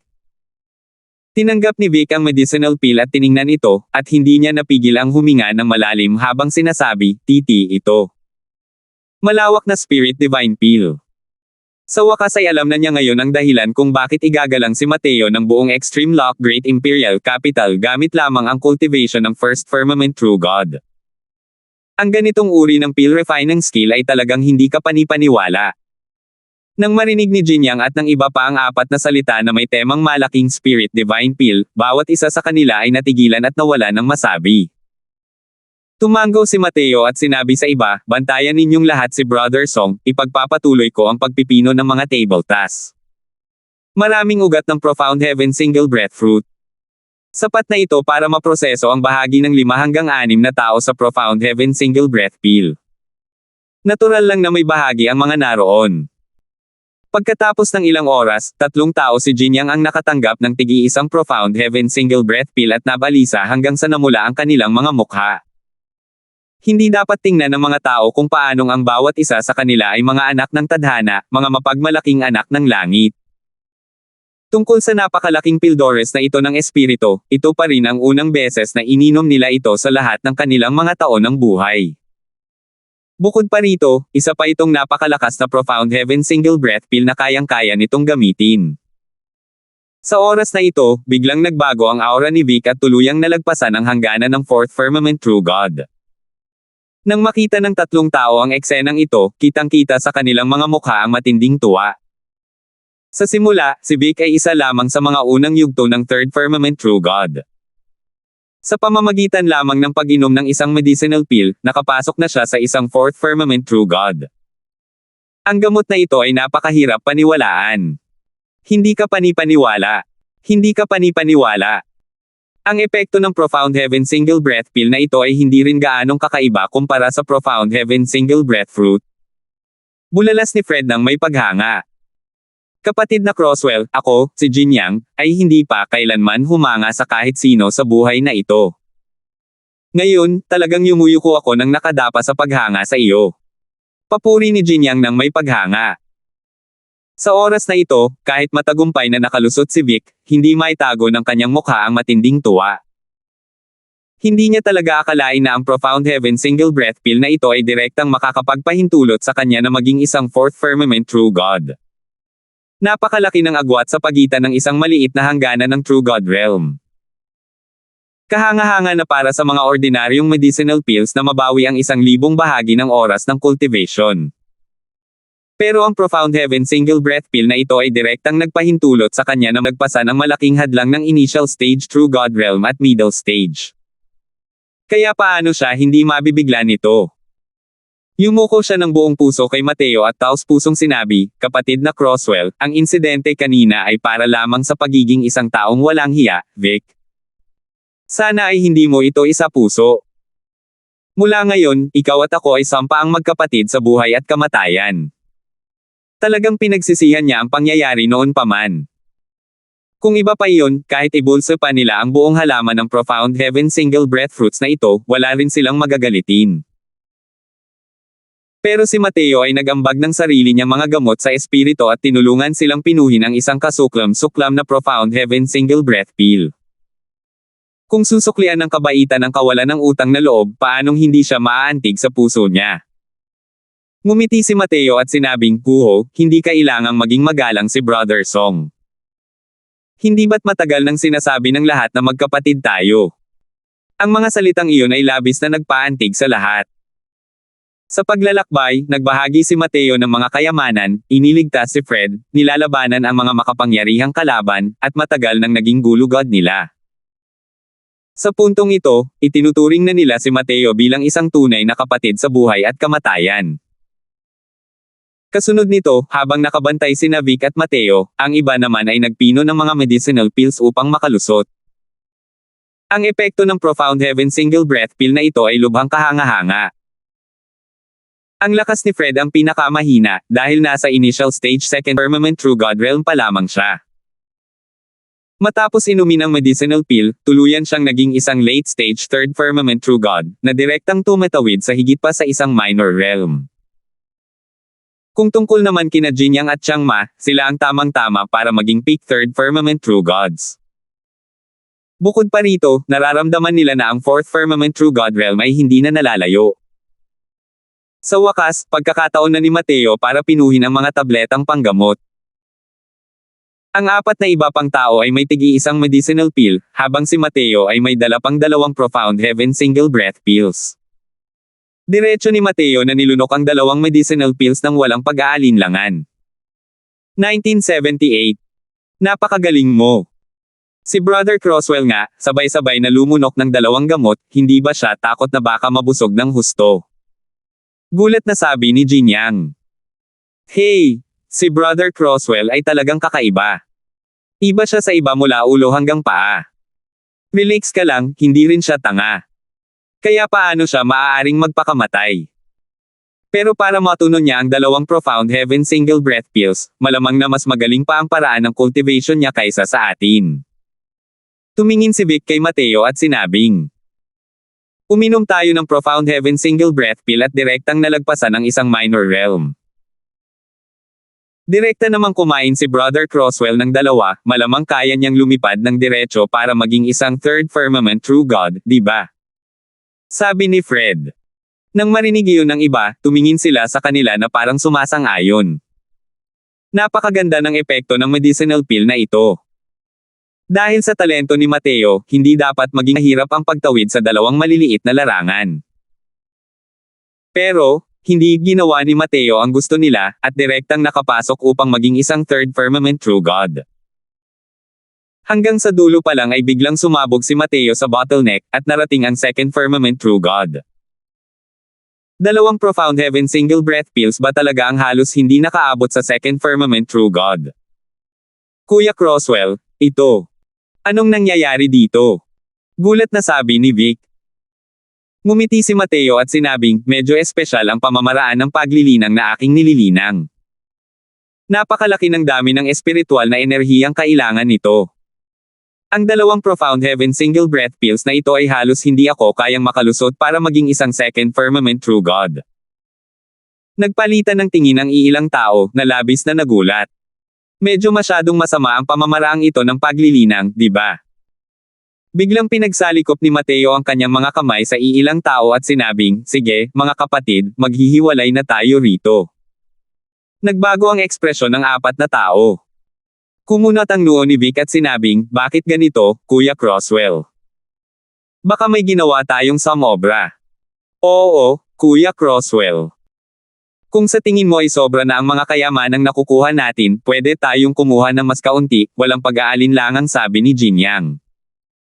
Ikinumpas ni Mateo ang kanyang kamay at sinabing, lahat, huwag nang masyadong mag-isip. Masyadong mapanganib ang susunod na pupuntahan nitong si Croswell. Maaaring hindi na kayang umatras ng tuluyan itong si Croswell. Mas mabuting huwag sumunod ang lahat. Nang marinig iyon ng iilang tao, kakaiba ang kanilang mga ekspresyon. Malinaw sa kanila ang lakas ni Mateo. Kasalukuyan na niyang nalalampasan ang kanyang kaharian at sa totoo lang ay wala pa ring kumpiyansa na umatras ng lubusan. Maiisip kung gaano kadelikado ang lugar na iyon. Biglang nagsalita si Fred, dahil ganoon nga, ako, si Fred, ay kailangan pang magpursigi. Iniligtas mo ang buhay ko. Ngayon, nakuha ko na rin ang iyong profound heaven single breath pill. Kung hindi magpapatuloy ang huna ito dahil sa takot, ano ang pagkakaiba nito sa isang hayop? Nagulat ang lahat sa mga sinabi ni Fred. Sabi ni Vic, kapatid na Croswell, ang sinasabi mo rito ay hindi pagtrato sa iilan sa atin bilang magkakapatid. Magkasama tayong magsasalo-salo sa yaman at dalamhati. Gaano man kadelikado ang lugar na gusto mong puntahan, susunod kami sa iyo. Tumayo rin sina Jinyang at Chiang Ma, sinabing sumunod sila kay Mateo. Naantig ang puso ni Mateo at tumango, sige, dahil handa kayong sumama, hindi rin naman magiging madrama itong si Croswell, sabay na tayo. Habang nakatingin sa mga butong nakakalat sa buong bundok, bahagyang nagbago ang ekspresyon ni Vic nang sabihin niya, kapatid na Croswell, ang lugar na gusto mong puntahan ay ang Bone Devil Ridge. Ang Bone Devil Ridge ay isang mapanganib na lugar sa paligid ng Ancient God Battlefield. Ang mga anak ng tadhana na pumasok sa Ancient God Battlefield noon, hanggat tumatapak sila sa Bone Devil Ridge, halos walang makakalabas na buhay. Nang makita ng iilang tao ang nakasisilaw na puting mga butong iyon, bigla nilang naramdaman ang ninigas ng kanilang mga balahibo. Tumango si Mateo at sinabing, may utang na loob si Croswell na ito kay Shelby. Pinapasok niya ako sa Ancient God Battlefield para tulungan siyang makuha ang isang bagay. Nasa Bone Devil Ridge ito. Shelby. Panginoon ng lungsod. Siya. Hindi ba't hinihingi niya ang buhay mo? Gulat na sabi ni Vic. Walang magawa si Mateo habang sinasabi niya, isang mapagkunwari ang matandang punk na ito. Napilitan din ako laban sa aking kalooban. Kailangang mag-isip ng malinaw ang ilan sa inyo. May pagkakataon pa rin kayong umatras ngayon. Kung talagang papasok kayo sa Bone Devil Ridge, malamang nahuli na para gustuhin ninyong umatras. Sinabi ni Vic sa seryosong boses, kapatid na Croswell, ano ang sinasabi mo rito? Ako ba, Vic, ay isang taong kumakapit sa buhay at takot sa kamatayan. Tungkol sa pagganap ni Vic, labis na nagulat si Mateo. Dati ay hindi maganda ang impresyon niya kay Vic. Hindi niya inaasahan na pagkatapos ng mga paghihirap na magkasama, naging mas matapang siya. Malinaw na alam na may tigre sa bundok, ngunit, nang lumipat patungo sa bundok ng tigre, hindi ito ang magagawa ni Newman. Tila nasanay lang ang lalaking ito sa pagiging mayabang at mapagmataas, ngunit sa totoo lang, hindi naman ganoon kasama ang ugali niya. Kung ganoon nga, hamanin natin itong bangin ng dragon at yungib ng tigre. Nakangiting sabi ni Mateo. Pagpasok ni Mateo sa Bone Devil Ridge, pakiramdam niya ay nasa ibang mundo siya. Sa kaibuturan ng Bone Devil Ridge, isang malakas hanggang sa matinding alon ang bahagyang pumawala, na nagbigay sa kanya ng pakiramdam ng mabilis na tibok ng puso. Naisip ni Mateo, ito kaya ang buto ng emperador ng Kilin. Maingat na nagtungo ang grupo patungo sa kailaliman ng Bone Devil Ridge. Biglang may malakas na ungol na nagmula sa harap. Gulat na sabi ni Vic, may isang taong naunahan tayo. Maaari kayang may isang taong katulad natin na nag-iisip din na makuha ang buto ng emperador ng Kilin. Tumanggaw si Mateo at sinabing, hindi imposible. Dahil may nagdala ng balita kay Shelby, natural lang na may mga taong maaaring magdala ng impormasyon sa ibang mga Panginoon ng lungsod. Halika, pumunta tayo roon at tingnan natin. Itinago ng iilang tao ang kanilang mga bakas at maingat na tumakbo palapit. Unti-unting lumino ang paningin. Sa unahan, 7 hanggang 8 tao ang napapaligiran ng isang grupo ng mga Bone Devil, at nagkagulo. Ang Ancient God Battlefield ay isang napakalaking espasyo. Habang lumalalim ang espasyo, mas lumalakas ang mga anyong buhay na ito. Ang Bone Devil Ridge ay isa ng mapanganib na lugar sa paligid ng Ancient God Battlefield. Ang lakas ng mga Bone Devil na ito ay mayroon lamang lakas na parang sa Fourth Firmament True God. Ang iba naman ay mayroon ding Third Firmament True God Realm. Gayunpaman, sa 7 hanggang 8 taong iyon, mayroon talagang dalawa na siyang Fourth Firmament True God, na ikinagulat ni Mateo. Sina Easton at Fatima silang lahat. Sila. Talaga namang nakalusot, at naging mga tunay na Diyos ng ika-4 na firmament.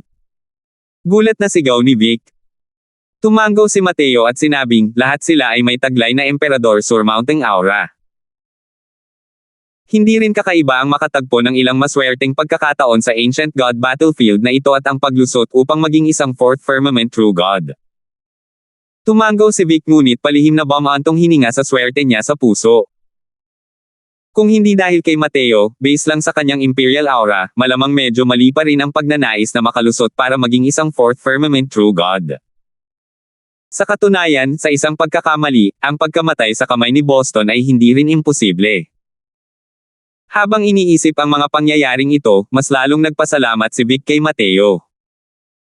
Kakaiba, bakit pakiramdam ko ay parang nababaliw na ang mga Bone Devil na ito? Biglang sabi ni Fred. Naging matindi ang tingin ni Mateo, at natuklas ang totoo nga iyon.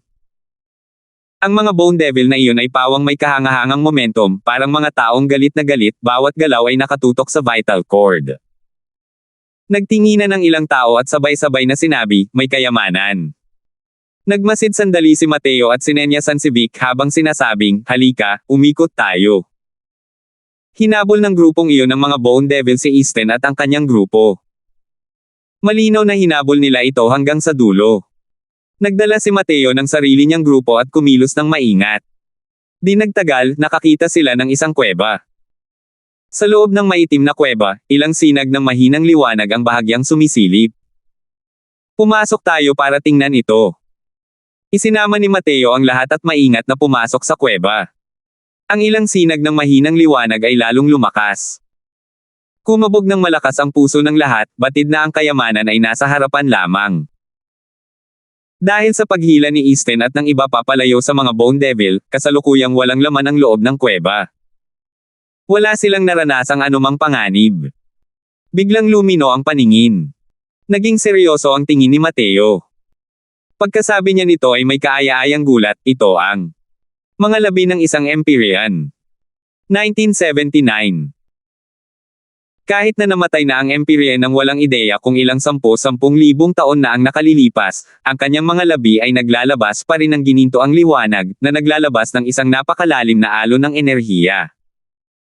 Ang ginintoang butong ito ay hindi nasisira at hindi nabubulok. Napakalakas na mga alon ng enerhiya. Malamang napapalapit na ang Empyrean na ito sa Heavenly Emperor Realm noong nabubuhay pa siya, sabi ni Vic nang may takot sa kanyang puso. Tumango si Mateo at sinabing may pagsang-ayon, ang mga Bone Devil na iyon ay malamang na nasa ilalim ng impluensya ng mga labi ng Empyrean na ito, at lumaki rin sila sa ilalim ng kanyang Dao Skanda, na nagresulta sa pag-abot sa kaharian ngayon. Kaya naman, ang pagnanais ni Iste na makuha ang mga labi ng Empyrean na ito ay nagresulta sa pagkabaliw ng mga Bone Devil na iyon. Tumawa si Jinyang at sinabing, naakit nila ang lahat ng mga Diablo na may buto, na siyang nakatulong sa atin. Ang Dao Skanda at enerhiyang nakapaloob sa mga labi ng Empyrean na ito ay sapat na upang makapasok tayo sa maraming kaharian. Ang mga labi ng Empyrean na ito ay may maraming espiritualidad. Bukod pa rito, naglalaman ito ng napakalaking enerhiya. Ang paggamit nito upang linangin at paggamit nito upang maunawaan ang Heavenly Dao ay parehong magbubunga ng dobleng resulta sa kalahati ng pagsisikap. Ano ang tinatawag na napakalaking swerteng pagkakataon? Ito na nga. Tinatawag itong napakalaking swerte. Sa larangan ng labanan na ito ng mga sinaunang Diyos, walang ideya kung ilang pangunahing kapangyarihan ang namatay. Kahit kaunting halaga lang ang makuha nila, sapat na iyon para makinabang sila habang buhay. Sa palagay ko, ang mga labi ng Empyrean na ito ay dapat pag-aari ni Brother Crosswell. Sa daan, kung wala siya, maaaring matagal na tayong patay, sabi ni Fred. May bahid ng ayaw mag-party na sumilay sa tingin ni Vic. Ngunit nagpumiglas siya ng ilang sandali at tumango pa rin at sinabing, tama ang sinabi mo.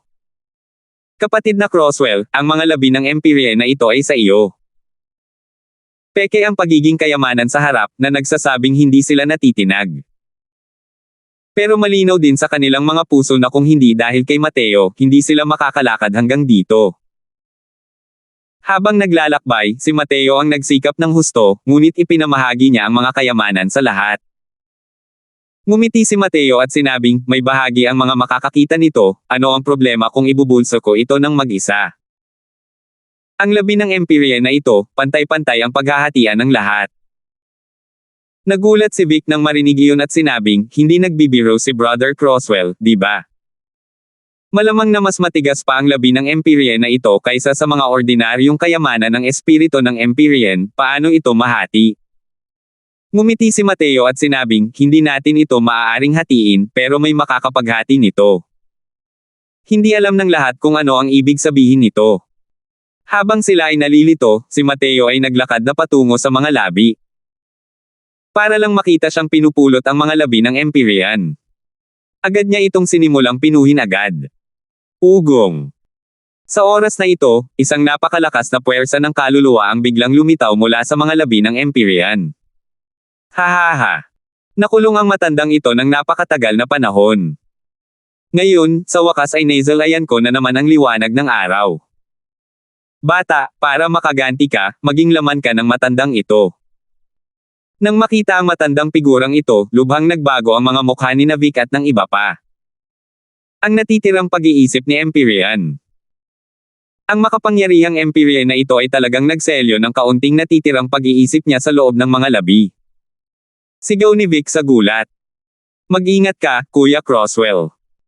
Baka sa mukha ni Jinyang at ng iba pa ang takot habang sumisigaw. Ang aura na ipinakita ng natitirang pag-iisip ng Empyrean na ito ay masyadong malakas, na nagpapanginig sa kanilang mga banal na kaluluwa. Ang mga Empyrean ay mga nilalang na nakatayo sa tuktok ng mundong ito. Sa kanilang lakas, hindi ito lubos na maintindihan ng mga mortal. Sa harap ng natitirang pag-iisip ng Empyrean na ito, hindi sila makapag-isip ng kahit anong paraan para lumaban. Wala talagang balak tumakbo si Mateo.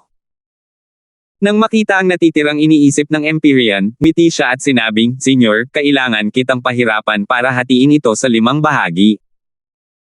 Ang natitirang pag-iisip ng Empyrean ay nakalubog lamang sa matinding kaligayahan ng paglaya. Ngunit nang marinig ang mga salita ni Mateo, biglang tumigil ang kanyang pagtawa. Posible kayang tanga ang batang ito. Ngayon pa lang, malapit ka nang agawin ng matandang ito. Hindi lang siya, maging si Vic ay natigilan at nagulat. Anong ginagawa ni Mateo dito?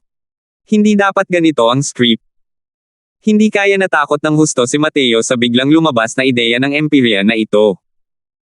Bata, sasakupan ka na ng Empyrean na ito ngayon din. Hindi mo ba naiintindihan? Ang natitirang pag-iisip ng Empyrean ay tumingin kay Mateo nang may nagtatakang mukha. Hindi mukhang tanga ang batang ito kahit anong tingin sa kanya.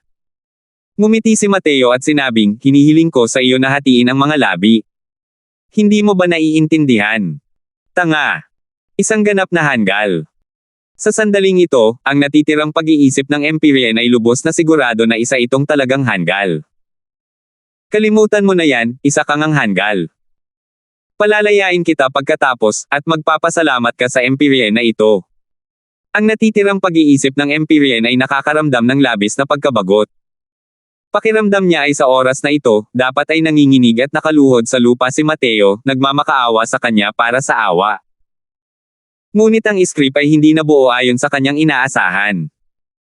Gusto niyang agawin ang pag-aari ni Mateo, ngunit ang gusto talaga ni Mateo ay hatiin niya ang mga labi.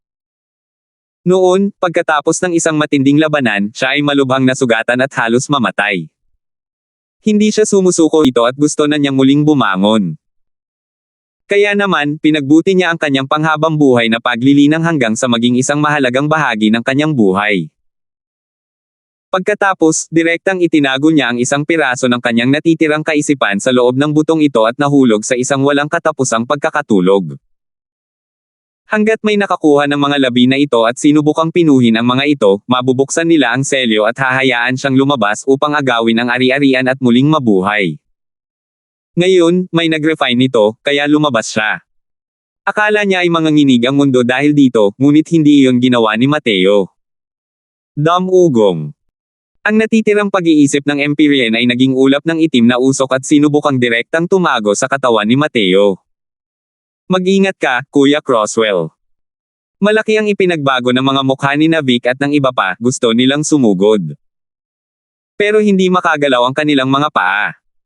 Ngunit sa oras na ito, isang mas nakakatakot na aura ang sumabog mula sa katawan ni Mateo. Isang napakalaking soul vortex ang parang isang walang hanggang black hole, at ito ang nagkusa na tanggapin ang natitirang kaisipan ng Empyrean. Arg! Kayamanan ng espiritu ng Empyrean. Susmariosep. Ang natitirang kaisipan ng Empyrean na dating may kahangahangang momentum ay biglang sumigaw ng kakaiba. Ang ulap ng itim na usok na iyon ay desperadong gustong kumawala sa higop ng vortex.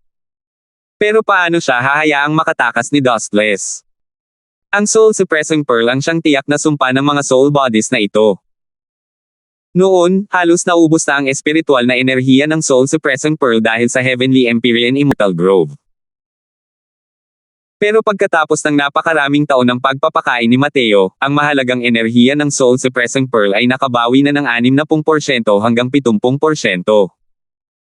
Ang 60% hanggang 70% na lakas na ito ay natural na hindi sapat para harapin ang mga tunay na Empyrean.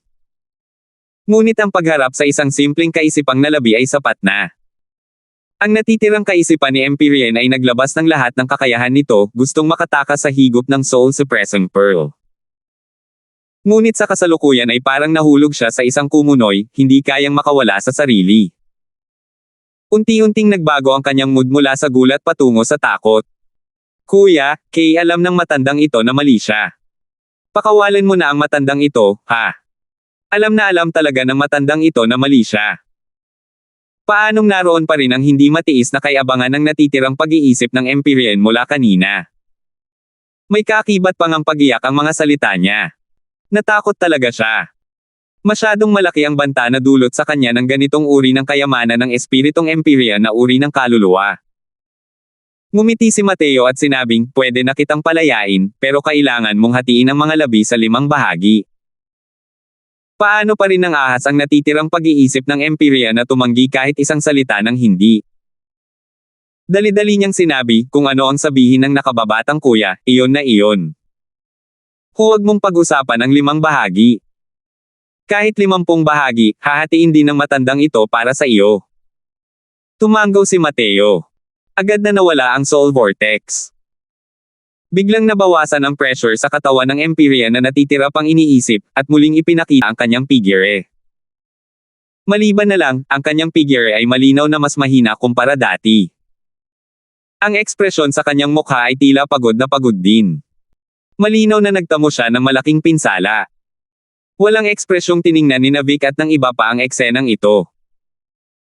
Bawat isa sa kanila ay gulat na gulat hanggang sa hindi na nila maisara ang kanilang mga bibig. Mayroon pa bang ganitong estratehiya noon? 1980.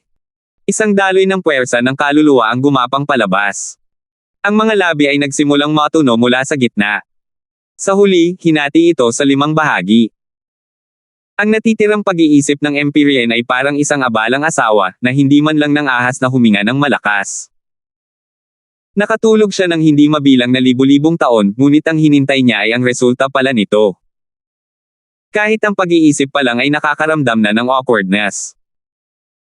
Nang makatanggap ng bahagi ng mga labi, kontentong sinabi ni Vic, "Hey, ang kakayahan ni Brother Croswell ay talagang sumulpat ng walang katapusan."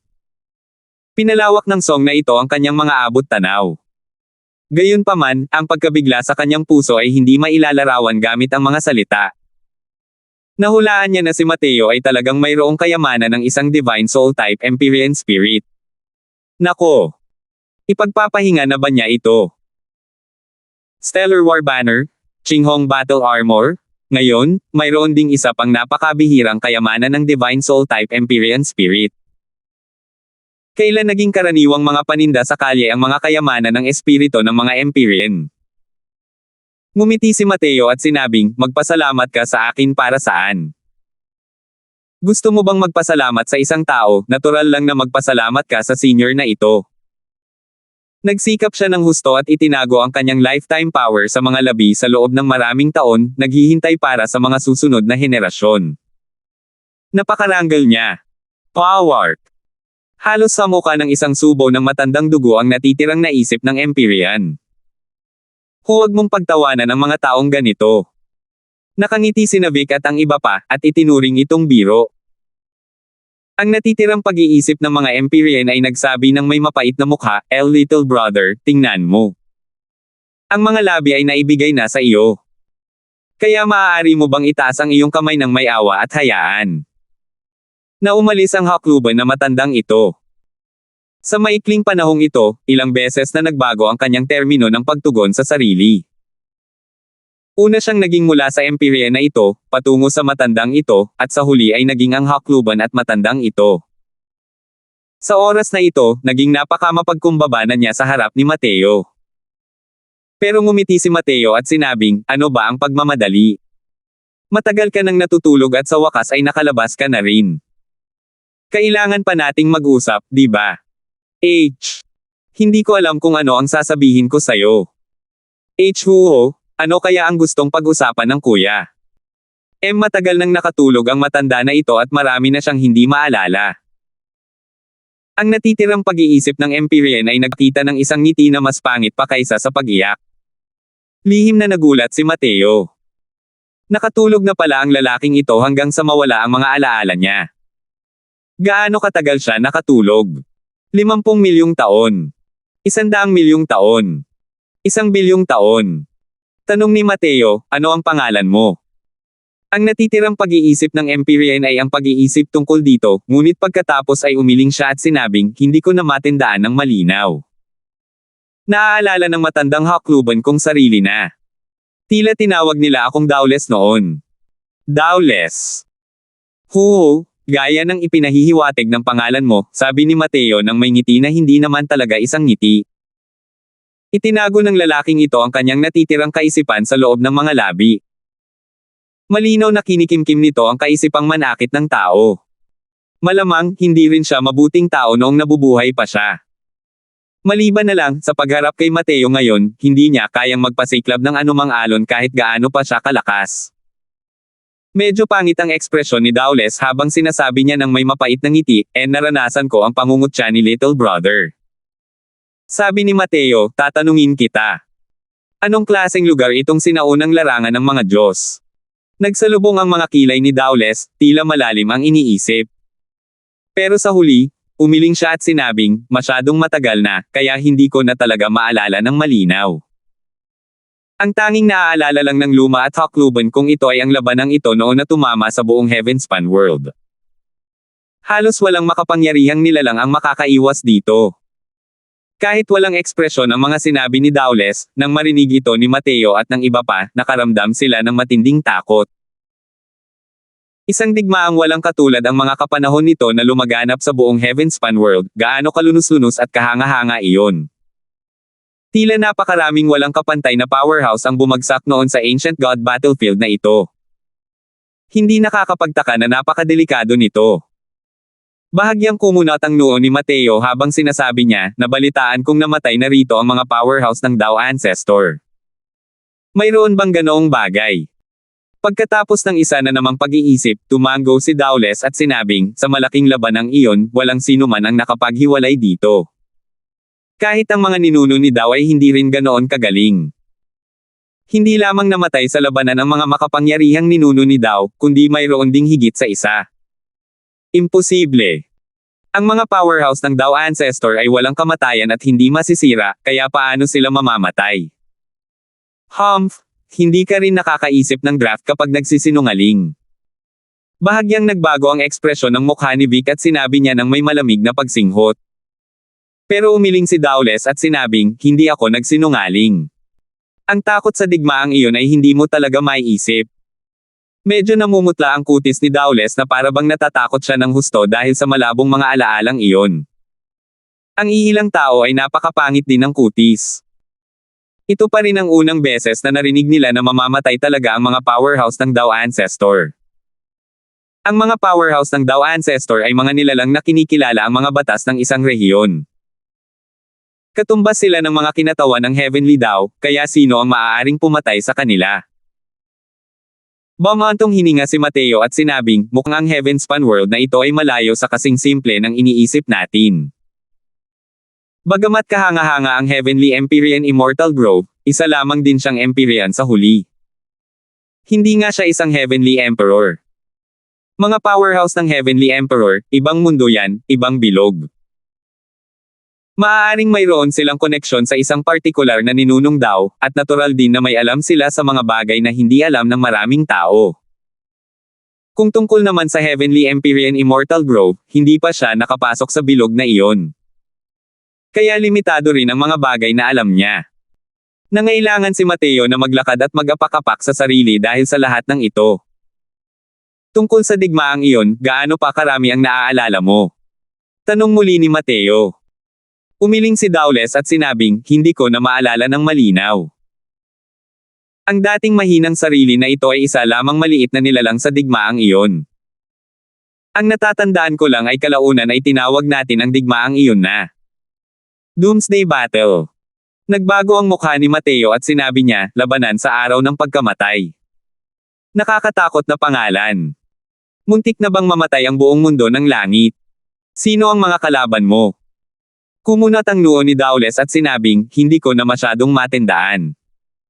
Ang natatandaan ko lang ay digmaan ng lahi. Digmaan ng lahi. Maaari bang lahi ng tao at lahi ng demonyo? O lahi ng demonyo? Kumunat ang noo ni Mateo at sinabi. Hindi naman sa kanila yon. Ako. Hindi ko na matandaan.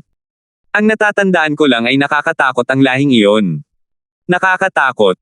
Sila ay masyadong malakas. Habang sinasabi ito, ramdam ni Mateo ang panginginig sa puso ni Dowles. Malinaw na talagang kinatatakutan niya ang karerang iyon. Sige, kahit anong lahi sila, wala na sila sa Heavenspan world sa ngayon, walang magawang sabi ni Mateo. Nang marinig ang pag-uusap ng 2 taong ito, halos hindi mailarawan ng mga salita ang gulat sa puso ng 4 na taong ito ni Vic. Tila narinig na nila ang pinakadakilang mga sekreto ng mundong ito na saklaw ng langit. Mamamatay din pala ang mga powerhouse ng Dao Ancestor. Lumalabas na isang digmaang apokaliptiko ang nangyari na sa Heavenspan world dati. Lumabas na.